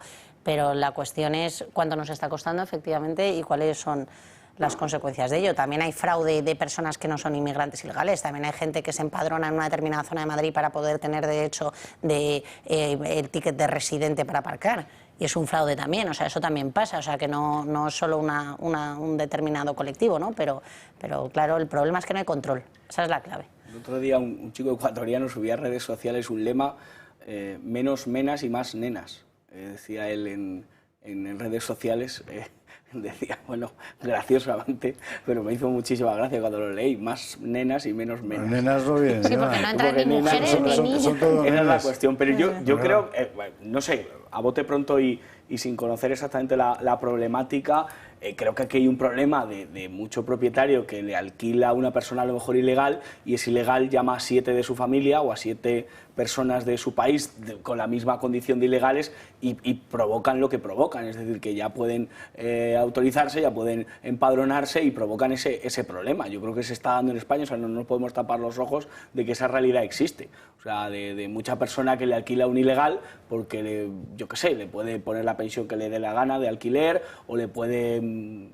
Claro, una persona que viene de ilegal no tiene ni recursos humanos para saber cuál es la ley de protección laboral que le puede amparar, no sabe cuánto se paga de alquiler o cuánto no. Bueno, yo ahí en un momento discrepo dado. porque hay verdaderos chiringuitos profesionalizados para explicarte todo lo que tienes que hacer para tener hay una red institucional todas las ayudas, todos tus derechos se lo saben mejor que tú, se lo saben mejor que tú. Claro. Yo ahí discrepo, pero bueno. Es que lo he visto con mis propios ojos, como hay determinadas instituciones públicas que explican perfectamente a las personas que no están regularizadas en España cómo tienen que hacer para tener una serie de derechos, para llegar a una serie de privilegios, y el ejemplo está es que todos saben lo que tienen que hacer, mejor que tú o que yo. O sea, ellos saben pedir ayudas públicas mejor que yo, seguro. Y entiendo entonces, que si ocupan una propiedad saben qué decirle a la policía en un momento dado, o sea, evidentemente que ese guión se lo sabe, pero que también hay mucha gente que colabora con esas mafias del tráfico de personas, no me queda ninguna duda. No, hay gente que está cobrando con esto, y lo acabamos de ver con ese funcionario que cobraba por empadronamientos ilegales que seguramente no se le habría ocurrido a él. Sí, por supuesto, lo que partíamos de inicio en este tema de los empadronamientos, porque claro, al final a la gente le hablas de inmigración ilegal y tú cualquier cosa que ves de inmigración ilegal, ves el barco, el cayuco, pero claro, es que partiendo de ese padrón, ese empadronamiento que favorece esas situaciones de arraigo que estábamos hablando antes, han convertido ese propio arraigo en la puerta trasera de la inmigración ilegal, una puerta trasera por la que se está colando infinidad de gente. Y la picaresca y la corrupción de funcionarios y demás que está alimentando todo eso. Y claro, ya no es solo eso. Evidentemente las ayudas sociales, el efecto llamada y todo lo que trae consigo el hecho de que tengas una vía que no es la del cayuco, que se hunde en el mar, sino que es por los aeropuertos, vía padrón municipal, vía arraigo y todas esas vías. Efectivamente, que son tú entras de un las país más importantes de Latinoamérica por vía avión. Tienes 3-4 meses, depende del país del que provengas, de visado de turista en España, y en esos 3-4 meses te puedes empadronar perfectamente porque no necesitas tener un NIE. Una vez te empadronas, a continuación vas ya empadronado, puedes ir a la Seguridad Social a pedir tú en el centro de salud tu derecho a la asistencia sanitaria gratuita. Y una vez tienes esos dos papeles, ya es cuestión de empezarte a mover, empiezas a trabajar en el mercado negro, porque es como trabaja esta gente, y ya con los depósitos del dinero, tú no sé qué, te sacas el bonobús, arraigo. Aguantas 3 años y pides la nacionalidad. Y mientras tanto tenemos un problema objetivo de servicios colapsados, en la vivienda, en la sanidad, etcétera. Y es natural, porque ha entrado un montón de gente. Y España da de sí lo que da. Así es.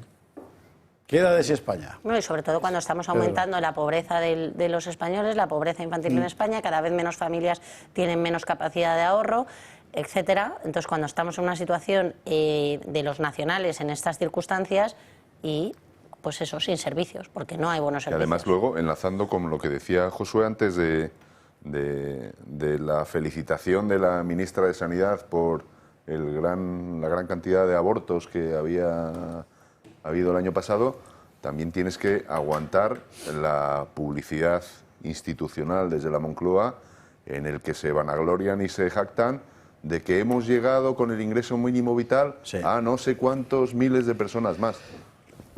Eso es un éxito. Eso es un éxito como país. Yo no veo que sea un éxito como país. Al final están consiguiendo lo que conseguían muchos países de extremísima izquierda comunistas, ¿no? Generar pobreza para seguir viviendo de ella. Pues eso es lo que están haciendo. Es un sistema totalitario. Eso es lo que están haciendo y de lo que se vanaglorian y están felices y encantados de llegar cada vez a más gente con el ingreso mínimo vital.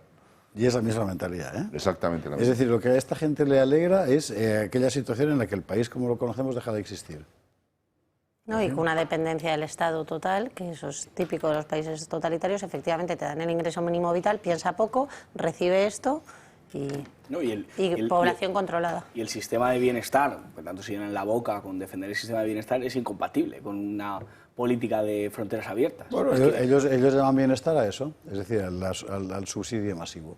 Ya, pues de una población crecientemente depauperada. Cojan el metro en la línea 1. Claro. Por ejemplo, no, es que no lo cogen. Claro, yo les digo, oye, que defiendan las políticas que quieran, pero que prácticamente, o que se vayan a vivir, no sé, a Lavapiés y salgan intenten darse un paseo a las 2 de la mañana. Si es que que hagan el experimento, si es que está ahí. O sea, Carmena no tenía refugiados en su jardín, en su chalecito en el que vivía, o sea que eso esto lo cuentan para otros, para ellos no. En fin, bueno, pues mire, esto hay que arreglarlo. Esto es lo que ha colapsado un montón de sociedades. Eric Zemmour subió anoche a redes unas imágenes de Gravelinas, donde las célebres batallas de los tercios, cerca de Calais. Hay una horda allí, instalada allí, con esa cosa del arraigo también, ¿verdad?, que todas las noches se dedica a saquear, tal cual. Saquean todo. Y viven allí, y a la noche siguiente vuelven a saquear, y la policía llega y ¿qué hace? Pues los detiene y los vuelve a soltar. Es insensato. Hay que acabar con esto. Es verdad que para acabar con esto hay que echar a Pedro. Y es verdad, entre otras cosas. Bueno, a lo mejor, no sé yo. Bueno, pero en fin, va. Sí. Y Pedro no quiere, Ahora mismo tenemos el gobierno más hundido, sumergido en la corrupción que ha habido jamás, desde los tiempos del duque de Lerma, por lo menos. Y ahí está agarrado. ¿Por qué? Porque si se suelta, te mira a la cárcel, como es lógico. Bueno, hoy ha dado Feijóo un paso muy importante, que todo el mundo estaba esperando a ver a cuándo lo da, ¿verdad?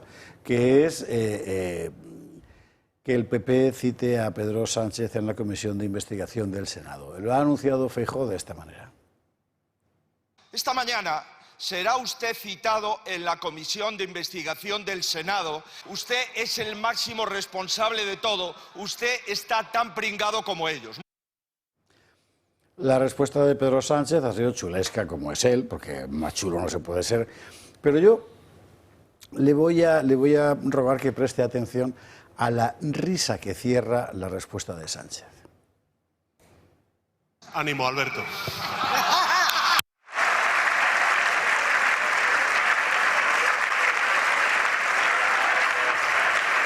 Si le imito me va a quedar fatal, pero esa risa de María Jesús Montero me parece que refleja exactamente dónde estamos. O sea, el Ministerio de Hacienda en este momento está bajo acusación por muchas cosas, y una de ellas es por su tolerancia con las infinitas irregularidades fiscales de todos, del hermano, de la esposa, del tema de los petróleos, que ya veremos lo que sale, pero se ríe.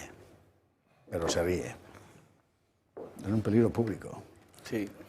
No, pero es verdad, ánimo a Alberto, porque es que hoy han pasado cosas, hoy el Congreso ha sido una cosa tremenda, bueno, como está siendo últimamente, pero ha habido un diputado del Partido Popular que está de luna de miel, que no ha ido a votar, y una ley de movilidad del gobierno, que Podemos también ha estado pensando si votar o no, al final la ha votado y ha salido adelante. Sí. O sea, una ley que permite poner, esto no es broma, que va a permitir poner una especie de peajes en las ciudades, en la entrada, para cobrarnos por entrar en una ciudad.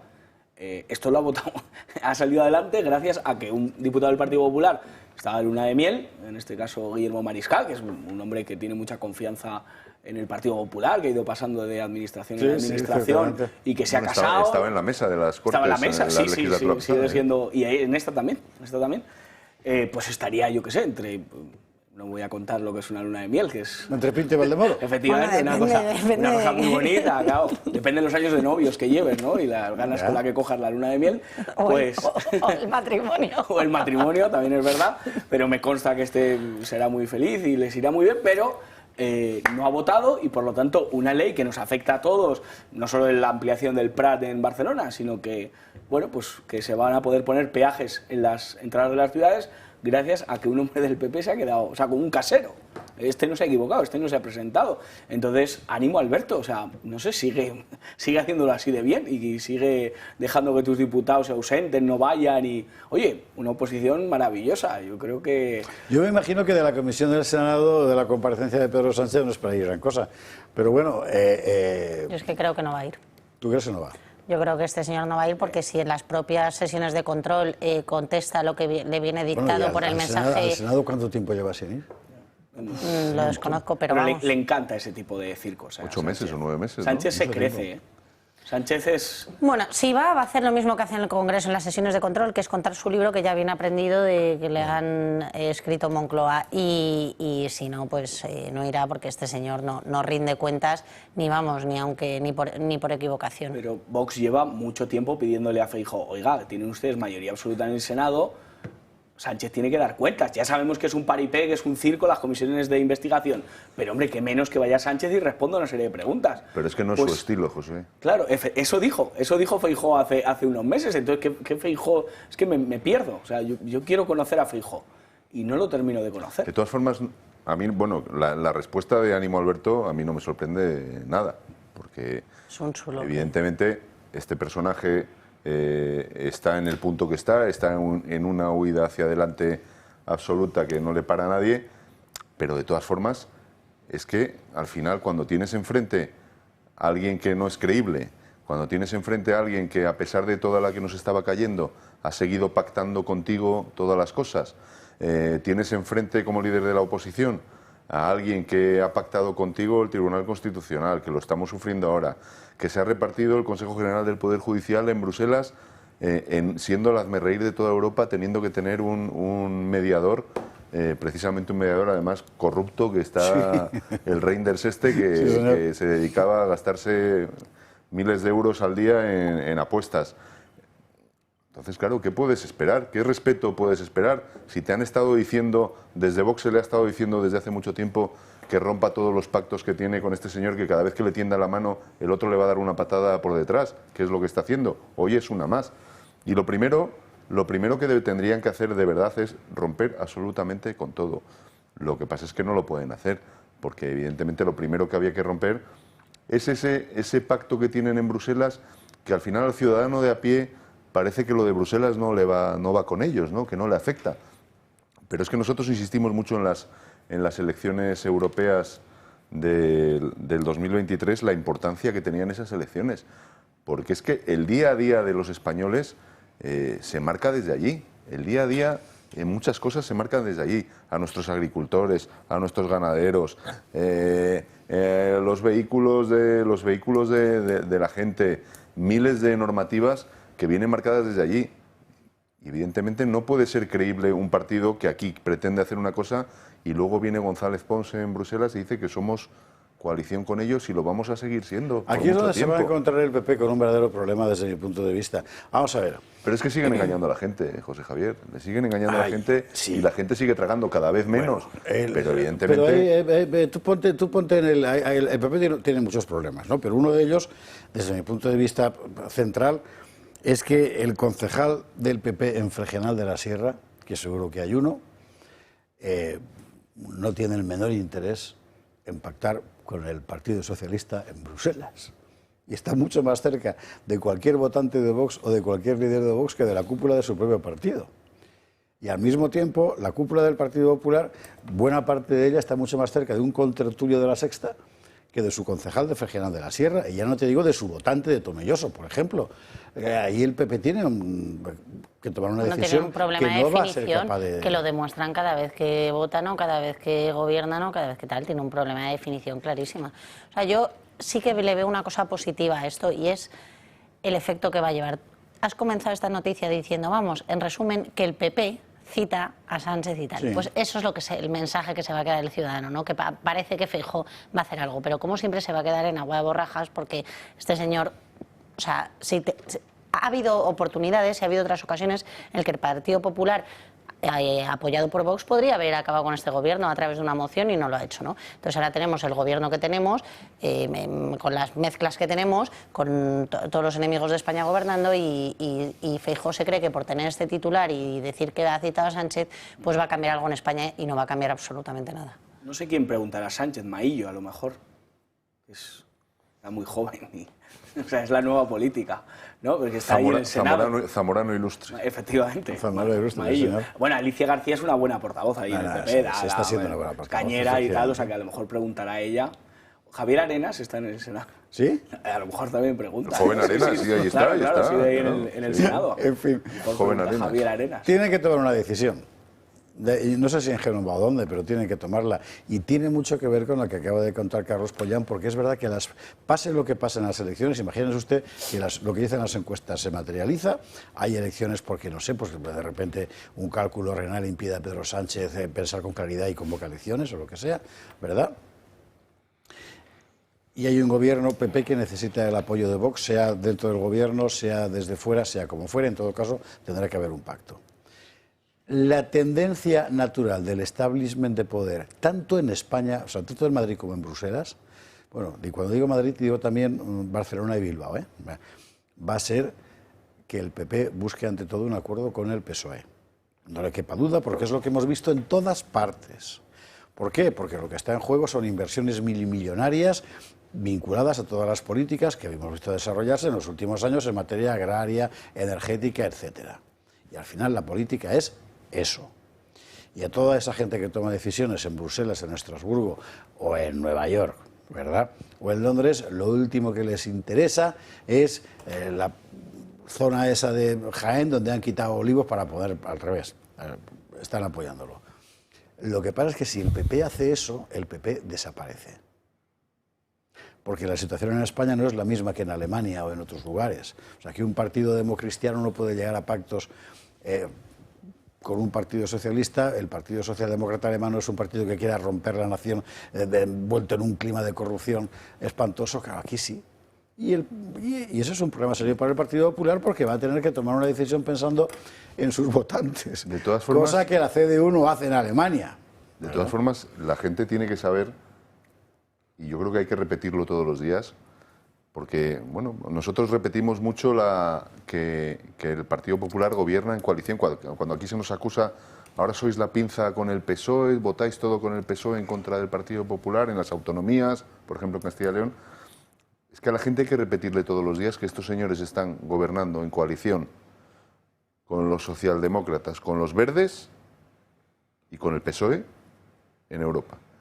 Pero hay que decirle a todo el mundo que hay otra opción para que no gobiernen con el PSOE en Europa. No la hay. ¿Hay una opción? No la hay. Hay una opción que es, numéricamente la habría. Numéricamente, claro, con los conservadores y reformistas, con Patriots y con todos los partidos soberanistas que hay en Europa, darían lugar a que el Partido Popular pudiera estar en ese lado y no tener que gobernar en coalición con el Partido Socialista. Claro. Eso la gente lo tiene que saber. Porque aquí en España se vende que no hay otra opción, y sí, lo que pasa es que no les interesa esa otra opción. No pueden. De hecho hay, te iba a leer, hay una respuesta de Manfred Weber, que es el jefe del Partido Popular Europeo, en el que dice: no tengo ninguna fe en que AfD, que es se puedan resolver problemas de manera sostenible. Por eso también a nivel europeo haremos todo lo posible para mantener a los nacionalistas y antieuropeístas alejados de todos los cargos gubernamentales y parlamentarios. Vamos a mantener la muralla cortafuegos. Ahora debemos demostrar en Berlín y Bruselas que podemos resolver los problemas en materia de seguridad económica, reformas sociales, migración y seguridad. Para ello dependemos del Partido Socialista Europeo. Claro. Eso lo dice el jefe del Partido Popular Europeo, quien le marca a Feijóo lo que tiene que hacer y lo que tiene que decir. Y si el PP hace eso en España, desaparece. Y no es una exageración. Contaba Fraiz hoy ¿No crees que lo está haciendo? ¿No crees que lo está haciendo? Lo está haciendo. O que lo haga a las claras y no deje a un diputado sin votar. Porque la semana pasada pasó con otra cuestión igual. A la postre lo hace. En su método, estamos en la situación de que imagínate que hagan unas elecciones y que puede formar gobierno. Que era donde yo me había puesto al principio. Bueno, que se va a ir con el Partido Socialista Obrero Español. Donde se le va a plantear el problema. No puede hacerlo, si lo hace desaparece. No, porque morirá, pero lo hará. ¿Quién dirige el Partido Popular? Perdón, que no puede ser más blandito. En el Reino Unido, 20 diputados del Partido Conservador se han pasado a Reform esta tarde. Bueno, esta mañana, para ser precisos. En el Reino Unido, 20, el Partido Conservador británico, o sea, se han pasado a Reform. Porque la derecha británica, o sea, la derecha convencional, como la de toda Europa, está ya entrampada en una estructura de poder que a lo que la empuja es a pactar, en su caso, con los laboristas y tal. En Francia, 48 horas más para que forme gobierno alguien que no puede formar gobierno y lo sabe todo el mundo, pero Macron no se va. ¿Y la derecha qué hace? La derecha, los republicanos y demás. Pues no lo saben. Pero como acepten eso, no van a existir ya en las siguientes elecciones. Mariano Maréchal clamaba por la unión de todas las derechas hoy. Es decir, la Unión Nacional, los republicanos, Reconquista, etc. Así que para la derecha europea, para la derecha que hemos conocido hasta ahora, la situación que se plantea es trágica. Es que el PP da tantos bandazos que ya nadie le cree, ese es el problema. Todos los PPs. Sí, todos. Sí, pero bueno, a mí me preocupa este. Pero da tales bandazos, cuentan una historieta en una manifestación y luego le dan balón de oxígeno a Sánchez en el Congreso, hacen un no sé qué. Claro. Entonces la gente ya pues no le cree, no le Pues cree. sí, y cada vez que tienen un díscolo por ahí que levanta un poco más la voz o dice lo distinto al tal, le acallan. Hasta el momento lo tiene muy controladito. Sí, lo tiene controladito, pero una vez en cuando hay alguna que se le tiene escapa su feudo y entonces pero... ella tiene un discurso que vincula y no sé qué. Alejandro Fernández es verdad que sí, lo apartan, pero cuando llegues al poder de verdad, imagínate que mañana Alberto entra en la Moncloa. Pues todos sabemos lo que va a pasar. Habrá un cuarto allí donde está todavía Pedro enganchado que no quiere salir, pero lo cierran, lo emparedan, lo que sea. Bueno, yo creo que Pedro va a ser más listo. Y tiene que tomar esa decisión. Para el PP ahora mismo es una tragedia. Porque lo que está pasando en el resto, insisto, es que la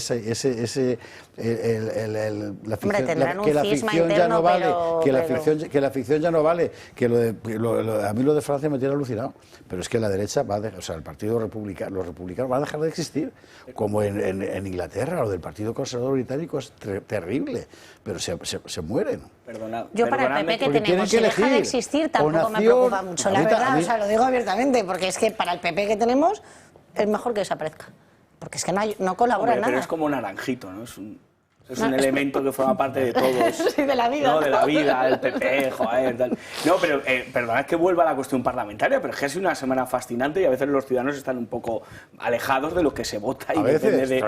Están lejísimos y siempre. Pero ayer Vox plantea una iniciativa, que es verdad que al estar en la oposición y ser el tercer partido es muy complicado que esas iniciativas salgan adelante, pero las propone porque ese es su trabajo. Y propone una iniciativa para derogar la ley del aborto y de eutanasia, que me parece algo que yo creo que ¿cuánto porcentaje de los votantes del PP? El 70, el 75 estarán de acuerdo. Pues va el PP y vota con el PSOE en contra. Es que esto ha pasado ayer. Volvemos al caso de Fregenal de la Sierra que te decía yo. Claro, o sea, yo entiendo que esa gente de Fregenal estará de acuerdo en derogar el aborto y la eutanasia, pero su clase política y dirigente va ayer y vota con el PSOE. Lo que pasa es que de eso no se entera nadie. El Partido Popular ya se encarga de que no sepan, no les llegue eso.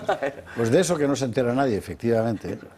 ¿Qué pasó ayer? Cuando entres en Moncloa lo va a ver todo el mundo. Y por eso yo creo que para el PP es una tragedia y está muy bien que sea una tragedia para el PP porque clarificará las cosas. Porque es verdad que ahora mismo tiene cautiva a una parte de la opinión pública que es patriota, cristiana, conservadora y tal, y cuyo partido de referencia de siempre es el PP y que no piensa en otra cosa.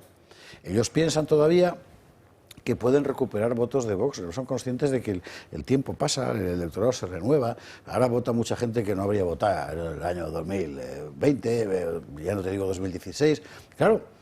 Están perdiendo terreno a toda velocidad. No, y luego hay esa frase perdóname, ¿qué sería lo trágico para mí? Que el día que Alberto entre en Moncloa no sea consciente de eso. Pero no sería trágico por el PP, que al fin y al cabo lo tendrá bien merecido, sino que será trágico para el país, claro, porque nos meterá en una situación a la francesa. Es decir, con un poder bendecido por todo el establishment internacional y que no se puede ir por ese motivo, porque es al mismo tiempo amo y siervo de ese establishment y el país deshecho. Iba a comentar que bueno, ya se ven en los rangos de edades las intenciones de votos, pero tenemos un rango de votos de 45 años en adelante, 50, que la frase yo me canso de oírla en todas las provincias y en todos los sitios. También es cierto que cuando hablas con la gente, pues bueno, saben quién eres y te pueden decir lo que quieres escuchar tú, ¿no?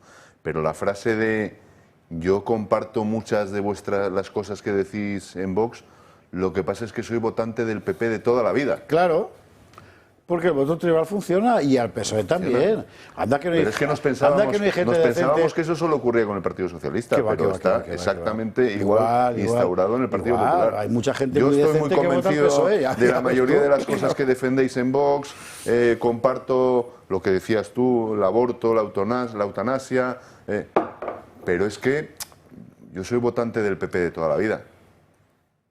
Y así estamos. Ibas a añadir, Marcela. Sí, que yo comparto, pues, es una frase final importante. Yo comparto esta predicción de futuro que has hecho y probablemente pase, dejará un país terrible si llega el PP al poder en esas circunstancias. Por eso es muy importante votar bien en las próximas elecciones y elegir partidos que no sean PP y PSOE y estén en la misma línea siempre. ¿Quién puede ser? Esto colofón final. ¿Quién puede ser? ¿Quién puede ser? ¿Quién puede ser? En fin, en todo caso, mire, oiga, que por ponerlos culturetas, ¿se acuerda usted de aquello tan manido de Marx de que un fantasma recorre Europa, que era del comunismo? Ya no. Y no es Europa, es el mundo. En Japón acaba de ganar la candidata soberanista. Provenía, por cierto, de la derecha convencional, claro. Y es lo que hay. Sencillamente porque el establishment ya es incapaz de gestionar la situación que ellos mismos han creado. En materia migratoria, energética, tal. Por cierto, ya le he dicho lo del riesgo de apagón, ¿no? Creo que van 3 veces. Que lo ha dicho. Bueno, vámonos a la publicidad antes, por favor, para irnos con el ánimo reconfortado. Vamos a pasar por Cáceres. Y después de una ciudad maravillosa, por otra parte, una de las grandes joyas renacentistas españolas.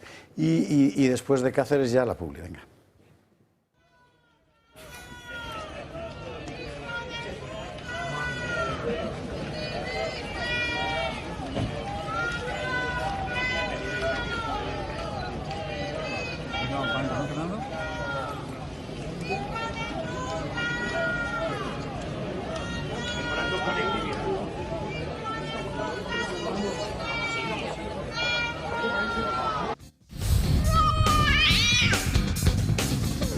...23-21, 22-21 en Canarias... ...y hablando de 2020... ...vamos a ilustrarnos sobre un asunto que el gobierno está utilizando... ...claro, queda muy bien, ¿no? Porque luego lo repiten sus corifeos... ...pero vamos a ver... ...lo de la página 28... La página 28 se ha convertido en el santo grial, con perdón, del gobierno cada vez que le acusan de corrupción. Lo ha dicho Bolaños hoy, contestando a Pepa Millán. Mire. Si usted un día tuviera a bien leer algo, igual podría leer el informe de la UCO en el que usted está basando su intervención, porque se daría cuenta que dice lo contrario de lo que usted está afirmando aquí en sede parlamentaria. Mira Pepa Millán, esto en el Senado. Con Pepa ha estado en el Congreso. Bueno, da igual, porque también ha estado con la página 28. Pedro Sánchez hoy en su homilía también ha hablado de la página 28. Con todos los ríos de tinta que han vertido sobre la supuesta financiación irregular del Partido Socialista, y luego llega la Guardia Civil, léase la página 28 del informe, y verá que sus acusaciones son absolutamente falsas.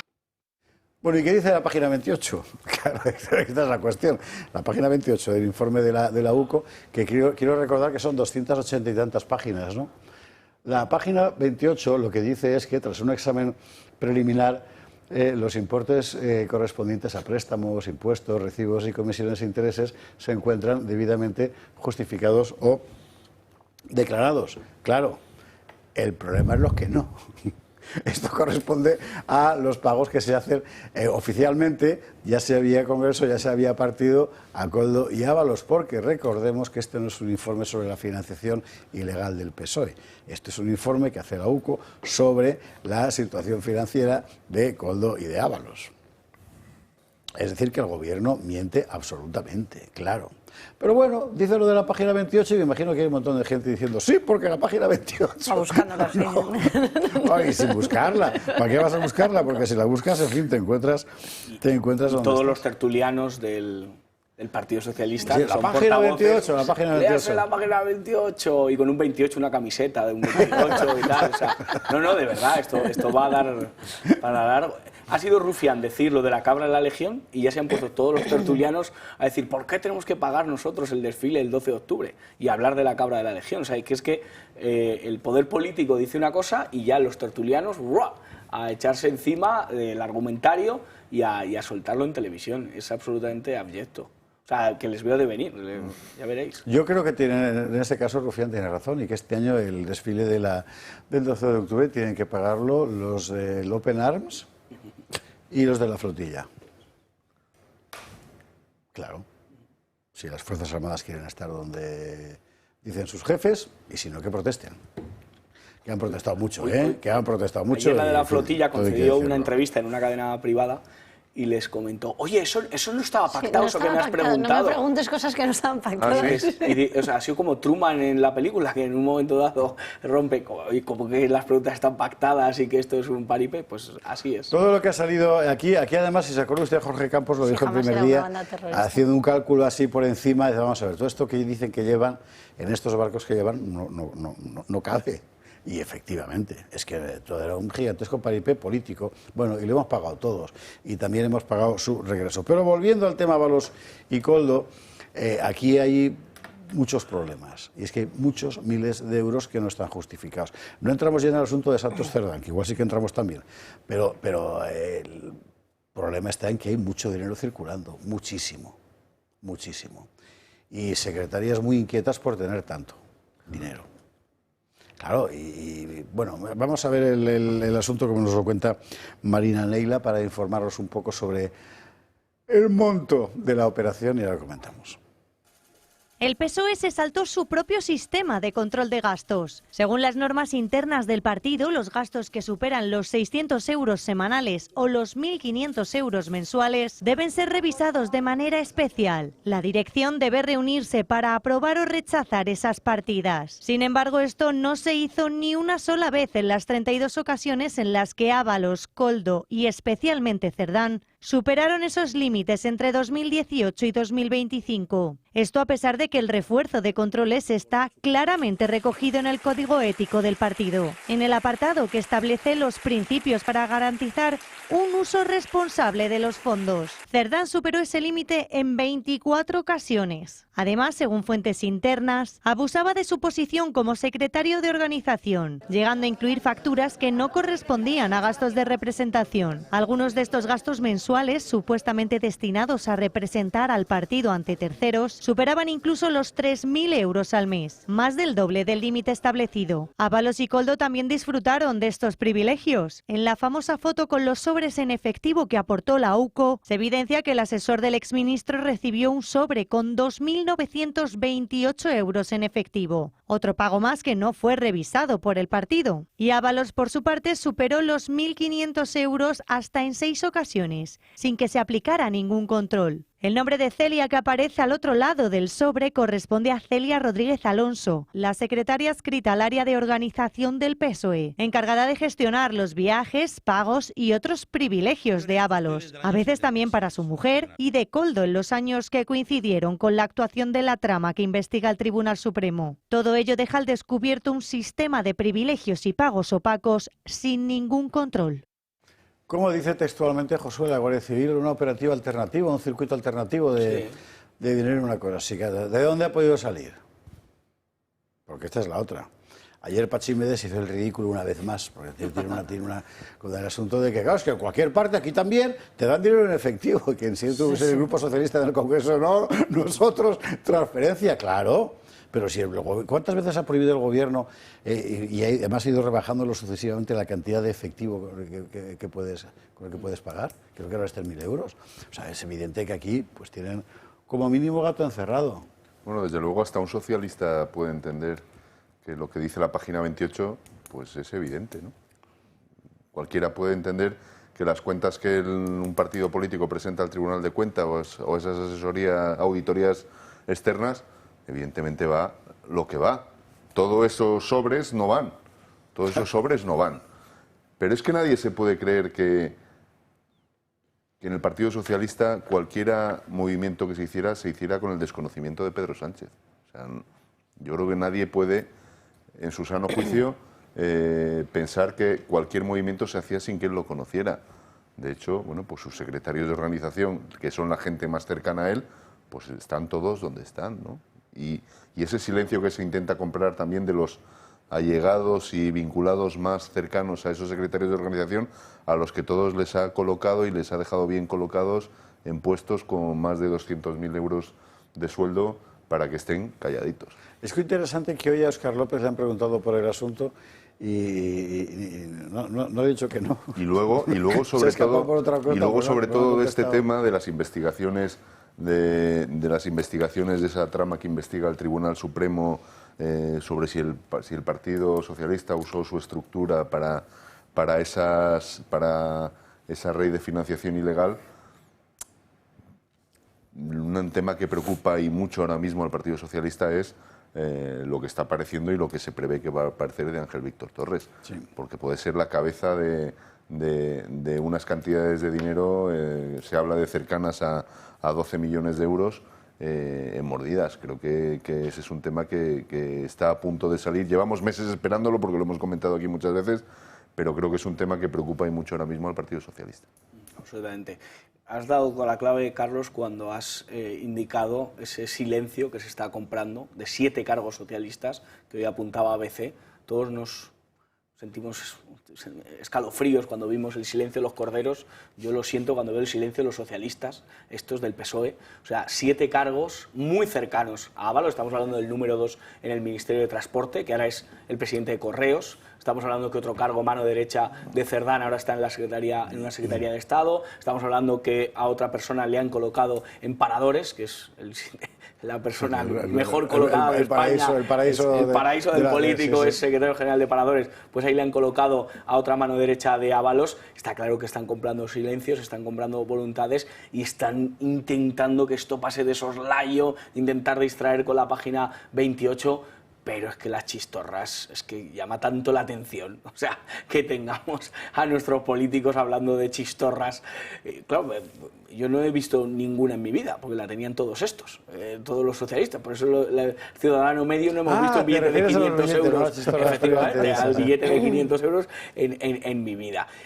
De lo que se está hablando no es de la página 28, es de si Ábalos en unos minutos, en unas horas o mañana por la mañana dimite, porque se lo está planteando para eludir la acción del del Supremo, irse a la Audiencia Nacional, donde ahí tienen al juez Pedraza y tienen a sus amigotes bien colocados. Entonces, de verdad que estamos ante la antesala de que 2 secretarios de organización puedan estar en prisión. En la audiencia está el asunto hidrocarburos, ¿verdad? Congelado. Con Pedraza, congelado, efectivamente. Que es ahí donde está la pasta, porque el sobre es grotesco. Yo ahora en la burbuja de Periodistas Digital empiezo todos los días con la foto del sobre, pues me parece reveladora absolutamente, además con el logo del PSOE, con Celia, con los euros puestos, estos no perdonaban ni el euro ni el céntimo. Empezamos siempre con esa imagen, pero donde está Lomo Yar, donde hay enjundia es evidentemente en el... A mí me interesa mucho el gesto. Por cierto, tanto Celia como la otra secretaria están desaparecidas. Parece que ha sido de vacaciones o lo que sea, el caso es que se han quitado del medio. El hecho de meter el dinero en un sobre con membrete. Pero yo me acuerdo que cuando el caso Bárcenas, en realidad al final, una de las acusaciones fundamentales es que el dinero era de Bárcenas. Que no creerá usted que era así, ¿verdad? Bueno, y al menos llevar un registro, que había ahí algún papelillo. Esto es ni eso.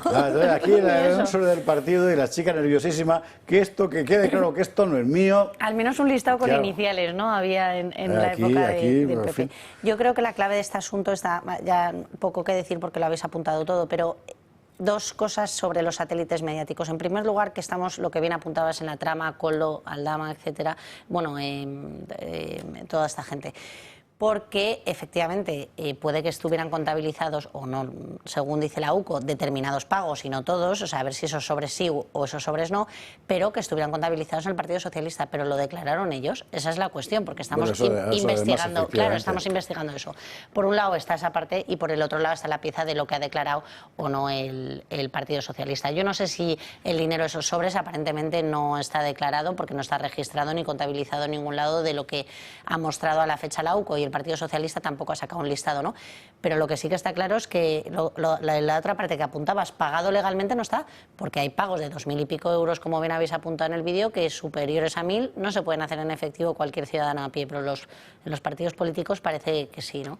Entonces yo creo que esas son las 2 claves, separar muy bien cuál es una trama y cuál es la otra, para no comprar este mensaje el gobierno en la página 28, porque no estamos hablando de una causa de investigación de financiación ilegal del PSOE, estamos hablando de la causa de la otra trama, y que ya cuando investiguen al Partido Socialista veremos lo que hay o no detrás. Y mientras tanto que Patxi López explique quién le pagaba en efectivo, porque vamos, o sea, la cagada es monumental. No, eso es para querella, pero vamos. ¡Qué barbaridad! Ay, por favor. Nunca, nada, no hablaré del personaje. Bueno, y estaban así las cosas cuando se ha producido la infame votación del asunto del embargo de armas a Israel. Infame por la fecha escogida, pero no se puede tener peor entraña. O sea, yo, de verdad, y aquí lo hemos hablado muchas veces, políticamente un gobierno puede decidir tal o cual política respecto a Israel, respecto a Palestina. Bueno, si es racional y se justifica, vale. Pero si tú pones el debate de un embargo de armas a Israel en el aniversario de la matanza de Hamas y te niegas a cambiarlo, es porque eres una mala persona. Sencillamente. Claro. Claro. Ayer, como usted sabe, fue el debate y hoy era la votación. Y en la votación ha pasado una cosa muy interesante, que es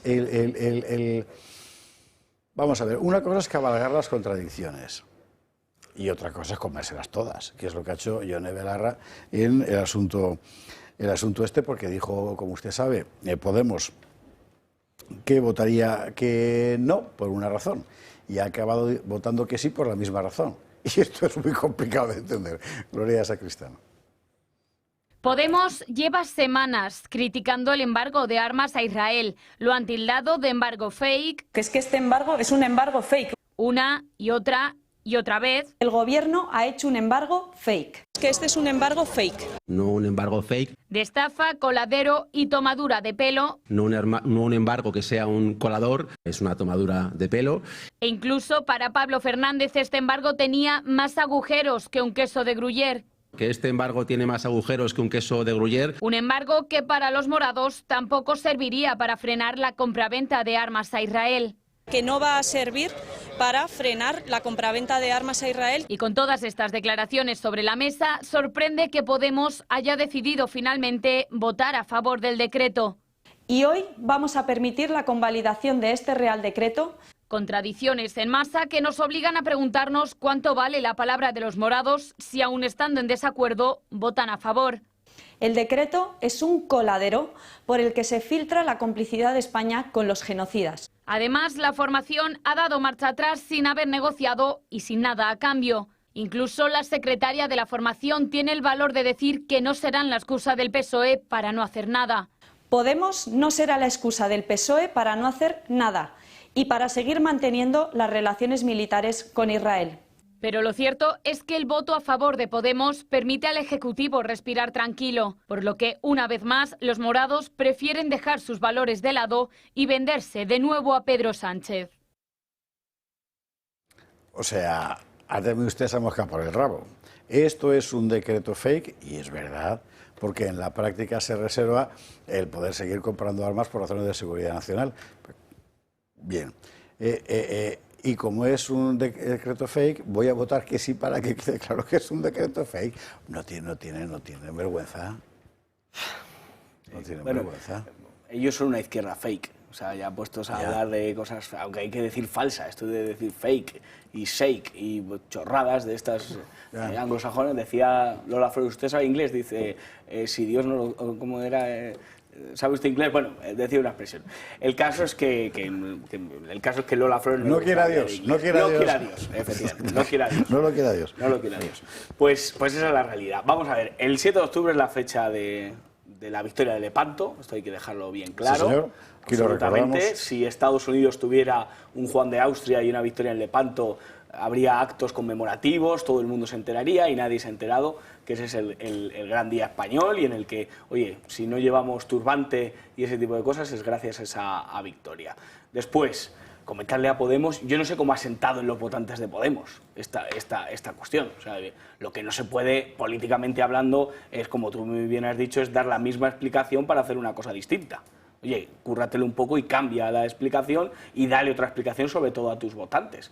Pero la realidad, si al final lo sustancial es que se va a seguir produciendo. O sea, España está en un entramado que se llama OTAN, España sigue teniendo bases militares de americanos que siguen sirviendo a Israel armamento y no va a pasar absolutamente nada, no va a cambiar la película en torno a eso. Entonces yo no sé por qué estas algarabías, yo no sé por qué estos espectáculos que al final nos entretienen bastante parlamentariamente, pero no llevan a ningún caso. Podemos, lo que debería hacer es romper con el gobierno, es hacer caer este gobierno, pero hay algo que les ata a este gobierno, que es, por un lado, que no entre la ultra turbo mega derecha, y por otro lado es que, oye, que se está a gustito en Televisión Española, porque tienen ahí a un consejero que les pone tertulianos y se está a gustito al lado del poder, mejor que la oposición, que hace mucho frío. No sé yo si le quedan votantes a Podemos, la verdad. Bueno, tu amigo este de las Guedejas. Sí, Pablo. Bueno, el votante español nunca dejará de sorprendernos, con lo cual pues, es posible. Yo no sé muy bien si esto es una estrategia política, es un despiste, es una descoordinación, es un... No, aquí ha pasado algo. Aquí ha pasado sí, algo ha debido de pasar, sí. La verdad que lo desconozco, pero no sabría muy bien cómo posicionarme frente a esto. Es un poquito lo que nos tiene acostumbrados esta izquierda, que cambia de opinión y le importa muy poco lo que digan sus votantes. A ver qué os parece esta explicación, conociendo un poco a esta gente. Con la que está cayendo en tribunales y alrededores, si ahora votas que no a este embargo, va a parecer que estás haciéndolo porque estás influido por la conspiración facha de los jueces y entonces tal. Porque esta gente piensa en estos... Es muy enrevesado, ¿eh? Pues claro, exactamente. De todas formas, hablaba Josué de los votantes, que qué pensarían los votantes de Podemos. Si es que yo creo que los votantes de Podemos ahora mismo, todo el capital político que les queda es pagar la hipoteca del chalet de Galapagar y la matrícula de los 3 niños de Irene y de Pablo en ese colegio privado. Yo creo que ese es todo el capital político que les queda. Y la taberna. Y ese fue el inicio de la desaparición de esta gente, ¿no? Ese es cuando iban a alcanzar el cielo. Y sin embargo, para ese voto residual de la ultraizquierda, para la que tan útil ha sido la historia palestina, porque les permite escenificar protestas que no van a tener ningún resultado real, con lo cual digamos que son inocuas desde ese punto de vista, a ellos sí que les ha ido muy bien, y a Sumar le ha ido francamente mal, por cierto. Vamos a ver cómo quedan en esa disputa, si al final van en conjunto, porque yo creo que a la hora de la verdad tienen que saber que dividir el voto, a pesar de que se están tirando... ¿Tú crees que con Yolanda Díaz van a ir en conjunto? No lo sé, a lo mejor quitan a Yolanda Díaz de en medio y ponen a... alguien... Yo veo más a Yolanda Díaz en las listas del Partido Socialista. Sí, puede ser. Que manden a Yolanda a las listas del PSOE y que Pablo Iglesias vuelva... Claro, yo es que no subestimaría nunca a la izquierda radical esta, ¿eh? Vamos a ver lo que sucede. Lo que está claro es que muy gallitos ahora con 5 parlamentarios, que son los que tienen, y fuera del gobierno, pero cuando estuvieron en el gobierno tragaron sapos y culebras y eso les ha hecho perder toda la credibilidad absoluta. O sea, ahora les quedan 2 europarlamentarios, que son Irene y una compañera, que van allí a firmar y se llevan la pasta, y luego les queda, pues eso, algún miembro de la flotilla, que sigue siendo el Podemos, y poquito más. ¿Pero tú crees, José Javier, que les da lo de la flotilla y todo esto les va a dar rédito? No, pero permite que la... Porque yo creo que se está dando la vuelta... Yo creo que le da rédito al PSOE. Eso es lo que están. Sí, desde mi punto de vista, es un poco lo que García Oliver, lo que citaba yo en mi artículo de Gaceta esta semana, llamaba gimnasia revolucionaria. O sea, no arregla nada, no va a solucionar nada, pero permite mantener a la gente activa. Y con una causa en la que poder reconocerse frente a un malo absoluto que eres tú y yo. O sea, todo lo que no sea... Para la izquierda, tú total, vamos, o sea, el que más, claro. Es decir, sí, pero lo críticos que son ahora con el PSOE no lo fueron en el gobierno. O sea, ahora son muy críticos con el PSOE. Bueno, es que es lo único que les queda para sobrevivir. Es lo único que les queda. Pero lo sigue manteniendo. Pero lo sigue manteniendo. Por eso este movimiento es noticia, y ahí efectivamente quedan retratados. No, la cosa palestina yo creo que les es útil en la medida en que permite mantener a la gente organizada para cuando gane la derecha. Que es cuando van a incendiarlo todo, claro. Eso y no hay seguramente ninguna duda. con el mismo objetivo, ¿no? Sí. Simplemente la movilización. El otro día, lo cuento como anécdota, pero en la manifestación pro-palestina que hubo en Madrid, hubo unos chicos, la verdad, bastante valientes y aguerridos, que fueron con unas banderas de España. Sí, lo subió Jasiel Pérez. Efectivamente, Jasiel París. Que la causa española también puede ser palestina. Y, bueno, les insultaron, les tiraron de todo, les intentaron agredir. O sea, ese fue el trato que recibieron por parte de muchos de los miembros de aquella organización. A su lado iban unos chicos con la bandera de Ecuador, que quisieron sacarla, y no les pasó absolutamente nada. O sea, lo doy como dato de también cómo reacciona la extrema izquierda al espíritu nacional. De todas formas, si el acuerdo... yo no sé en qué punto está ahora mismo, a estas horas, la propuesta de acuerdo de paz, pero esta gente va a seguir en la calle independientemente de que haya un acuerdo y se llegue a un acuerdo de paz. De hecho, ya hay manifestaciones previstas para estos días, no sé si es el día 9, no. Bueno, he visto 2 fechas, no sé si Madrid y Barcelona, 2 fechas de manifestación. Yo creo que a esta gente le da exactamente igual que haya acuerdo de paz, que no haya acuerdo. Sí. Han vuelto a poner el motor en marcha, claro, de estar en la calle y de volver a creerse importantes por algo que es lo que necesitan. Y demás, y lo van a mantener. Aquí usted lo sabe, todos los días cuando examinamos el asunto, examinamos por una parte la problemática real de la guerra de Gaza y por otra parte lo que hacen aquí, porque es que no tiene nada que ver, o sea, aquí van a su bola. En fin. Bueno, vamos a irnos a la publi, porque tenemos que contar lo del Constitucional. O sea, es una vergüenza. España tiene un problema que es el Tribunal Constitucional, que está trabajando para deshacer la nación. Lo último, amparando a Puigdemont, después, por cierto, de la sorprendente reunión de este fin de semana. En fin, luego lo vemos. Publi, y a la vuelta cerramos con eso el programa. El futuro también se construye con la experiencia. El Plan de Empleo Senior de la Comunidad de Madrid impulsa a las personas mayores de 45 años con medidas concretas: orientación profesional, formación continua, incentivos a la contratación y apoyo al emprendimiento. Todo ello para que el talento senior encuentre nuevas oportunidades y las empresas descubran el valor añadido de su trayectoria. Con este plan, lo que parecía un final se convierte en un nuevo comienzo. La Comunidad de Madrid apuesta por quienes aún tienen mucho que dar. Comunidad de Madrid, la experiencia multiplica el talento. 23:50, 22:50 en Canarias. Vamos a marcharnos con un asunto de enorme importancia. Lo que pasa es que, claro, es de este tipo de noticias que usted dirá, pues vaya sorpresa. Efectivamente, sorpresa no es, pero eso es lo malo. El Tribunal Constitucional insiste en avalar la ley de amnistía. Había un recurso del Supremo. Pues el Constitucional sigue en lo que está. Es verdad que concede al Supremo que debe abarcar a los detractores del proceso, porque había gente enjuiciada por tratar de frenar el golpe separatista y gente condenada. Y entonces el Constitucional, en su enorme generosidad, dice, bueno, esta gente, sí, los policías y tal, pues también hay que amnistiarlos. Es que manda cojones. Pero bueno, al final aquí la cuestión, ¿cuál es?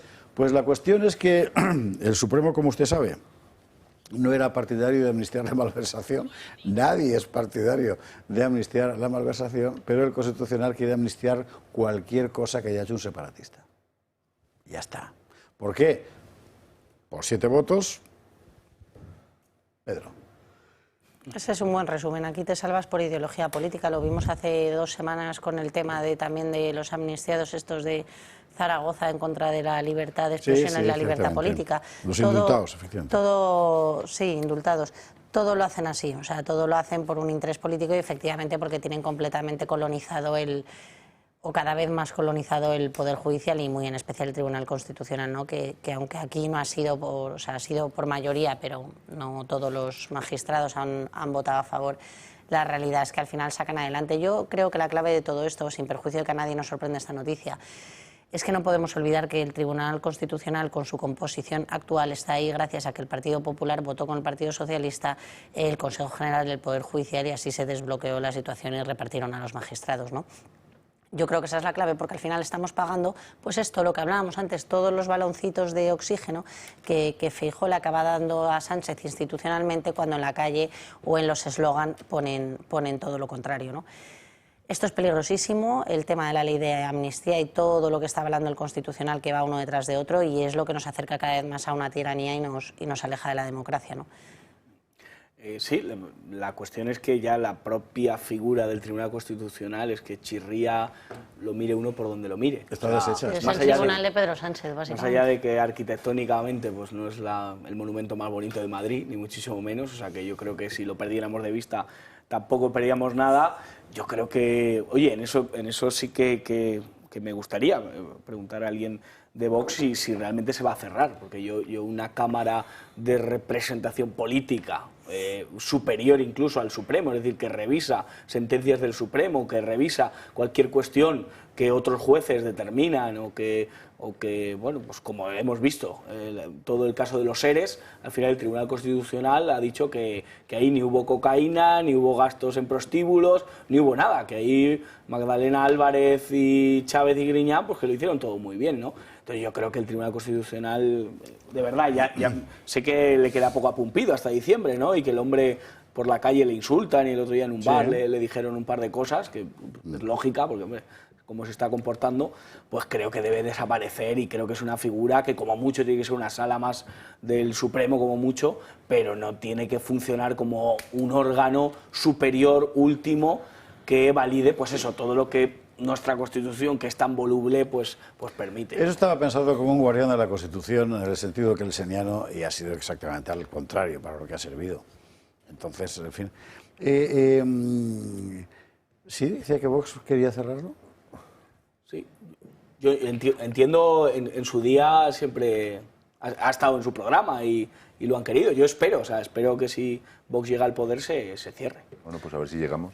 A ver si llegamos. Que sepa usted... Yo creo que bueno, que a nadie sorprende lo que estamos viendo, ¿no? Del Tribunal Constitucional. Es el mismo Tribunal Constitucional que amnistió la corrupción de los seres de Andalucía, como ha dicho muy bien Marcela, con el beneplácito, y debemos repetirlo todos los días, del Partido Popular. Ese Partido Popular que, aparte, cuando la gente salía a manifestarse en la calle contra la ley de amnistía, se estaba reuniendo en Bruselas para repartirse el Consejo General del Poder Judicial. Nos sacaban aquí a su gente, lo sabía que salíamos con toda la intención, y luego lo sabía que salían con la banderita de la Unión Europea y al baile Bermú, y mientras estaban repartiéndose esos jueces en ese aberrante acuerdo con el mediador en Bruselas. Está claro que avalando la amnistía, lo que el Tribunal Constitucional está haciendo es modificar la Constitución directamente, una mutación de la Constitución encubierta, ¿no? Pero desde luego que esa chulería que hemos visto hoy de Pedro Sánchez en el Congreso de los Diputados, pues también viene por esto, porque sabe que finalmente la corrupción del Gobierno, la corrupción de toda su familia, la corrupción de sus secretarios generales, va a acabar llegando al Constitucional, y el Constitucional pues acabará haciendo lo que está haciendo. Entonces yo creo que esa chulería innata que él tiene también viene marcada por esto. Jurídicamente es muy importante lo que apuntaba Josué del tema del Constitucional, salvando siempre o modificando las sentencias de instancias inferiores, porque yo creo que, bueno, mucha gente lo sabe obviamente, pero hay que recordar que el Tribunal Constitucional no pertenece al orden jurisdiccional. Entonces, nuestro órgano más alto es precisamente el Tribunal Supremo, que es el que ha planteado esta cuestión de inconstitucionalidad al Tribunal Constitucional, que solo está para velar y garantizar el cumplimiento de la Constitución y los derechos, y garantizar los derechos fundamentales que están en la misma. Entonces, todo lo demás sobra. Todas las revisiones de sentencias que se han dedicado a hacer, tipo los ERES o tipo esto de la amnistía, sobra, porque no es su función en sí, ¿no? Hacer de otra instancia más superior, porque no forma parte de esa pirámide de órganos judiciales, sino que está a otro lado, porque se encarga de unas competencias muy limitadas, y yo creo que eso es muy importante apuntarlo. Hay que decir que esta decisión llega, y a lo mejor es solo casualidad, no lo sé, después de una reunión en el lujosísimo Hotel Santo Mauro de Madrid, donde la gente no va a gritar a Conde Pumpido, supongo, de Conde Pumpido, Zapatero y Pepe Blanco. Sí, señora. El domingo lo mejor de cada casa. Lo mejor de cada casa. El domingo estuvieron allí reunidos. Mire usted por dónde, ¿verdad? ¿De dónde venía Zapatero? ¿De hablar con quién? Bueno, es que, claro... igual. Ha estado en... No sé si en Bruselas o en Ginebra, donde leches está ahora Puigdemont, en fin, donde se reúnan. Objetivamente esto es un contubernio, es evidente, con un señor que actúa como enviado especial, ministro sin cartera del gobierno español, que es Zapatero, y sus negocios. Y Pepe Blanco por medio, y el presidente del Tribunal Constitucional. O sea, estamos en manos de una banda. Yo sigo esperando a que el nombre del ilustre leonés vallisoletano, pero va de leonés, el señor José Luis Rodríguez Zapatero, aparezca en algún informe de la UCO. Sí, no pierdo la ilusión de que así sea. Es que igual es el uno, ¿eh? Ojalá. A lo mejor pone Bambi, ¿no? Vamos a ver, yo no sé si será el uno en la trama. Ahora, que él se ha puesto al frente de todo esto desde el 23 es una evidencia, porque antes estaba apartado. y a partir de un cierto momento está hasta en la sopa. No, puede ser el 1 sobre 1, ¿no? O sea, que el 1 en la trama sea Pedro Sánchez, efectivamente, pero que él está ahí y que mueve el cotarro. Eso está claro, es el 0, ¿no? Bueno, en todo caso, mire, o sea, Zapatero se reúne con el presidente del Constitucional después de que haya aparecido todo lo que ha aparecido de las actas de ETA. O sea, nadie ha traicionado nunca tanto a España como Zapatero. Nadie. O sea, no encuentro desde los tiempos de Antonio Rajoy, Pérez y tal. Mariano Rajoy. ¿Perdón? Mariano Rajoy, Prey. ¿Qué? Que está en la misma liga, bajo mi punto de vista, mi humilde punto de vista. O sea, llamar... Bueno, ahora discuto con Josué, que se está haciendo la hora. Josué Cárdenas, Carlos Polla, Marcela Regía, mil gracias a los tres y a ustedes por estar ahí. No es comparación, hombre. No hay punto de comparación. Adiós.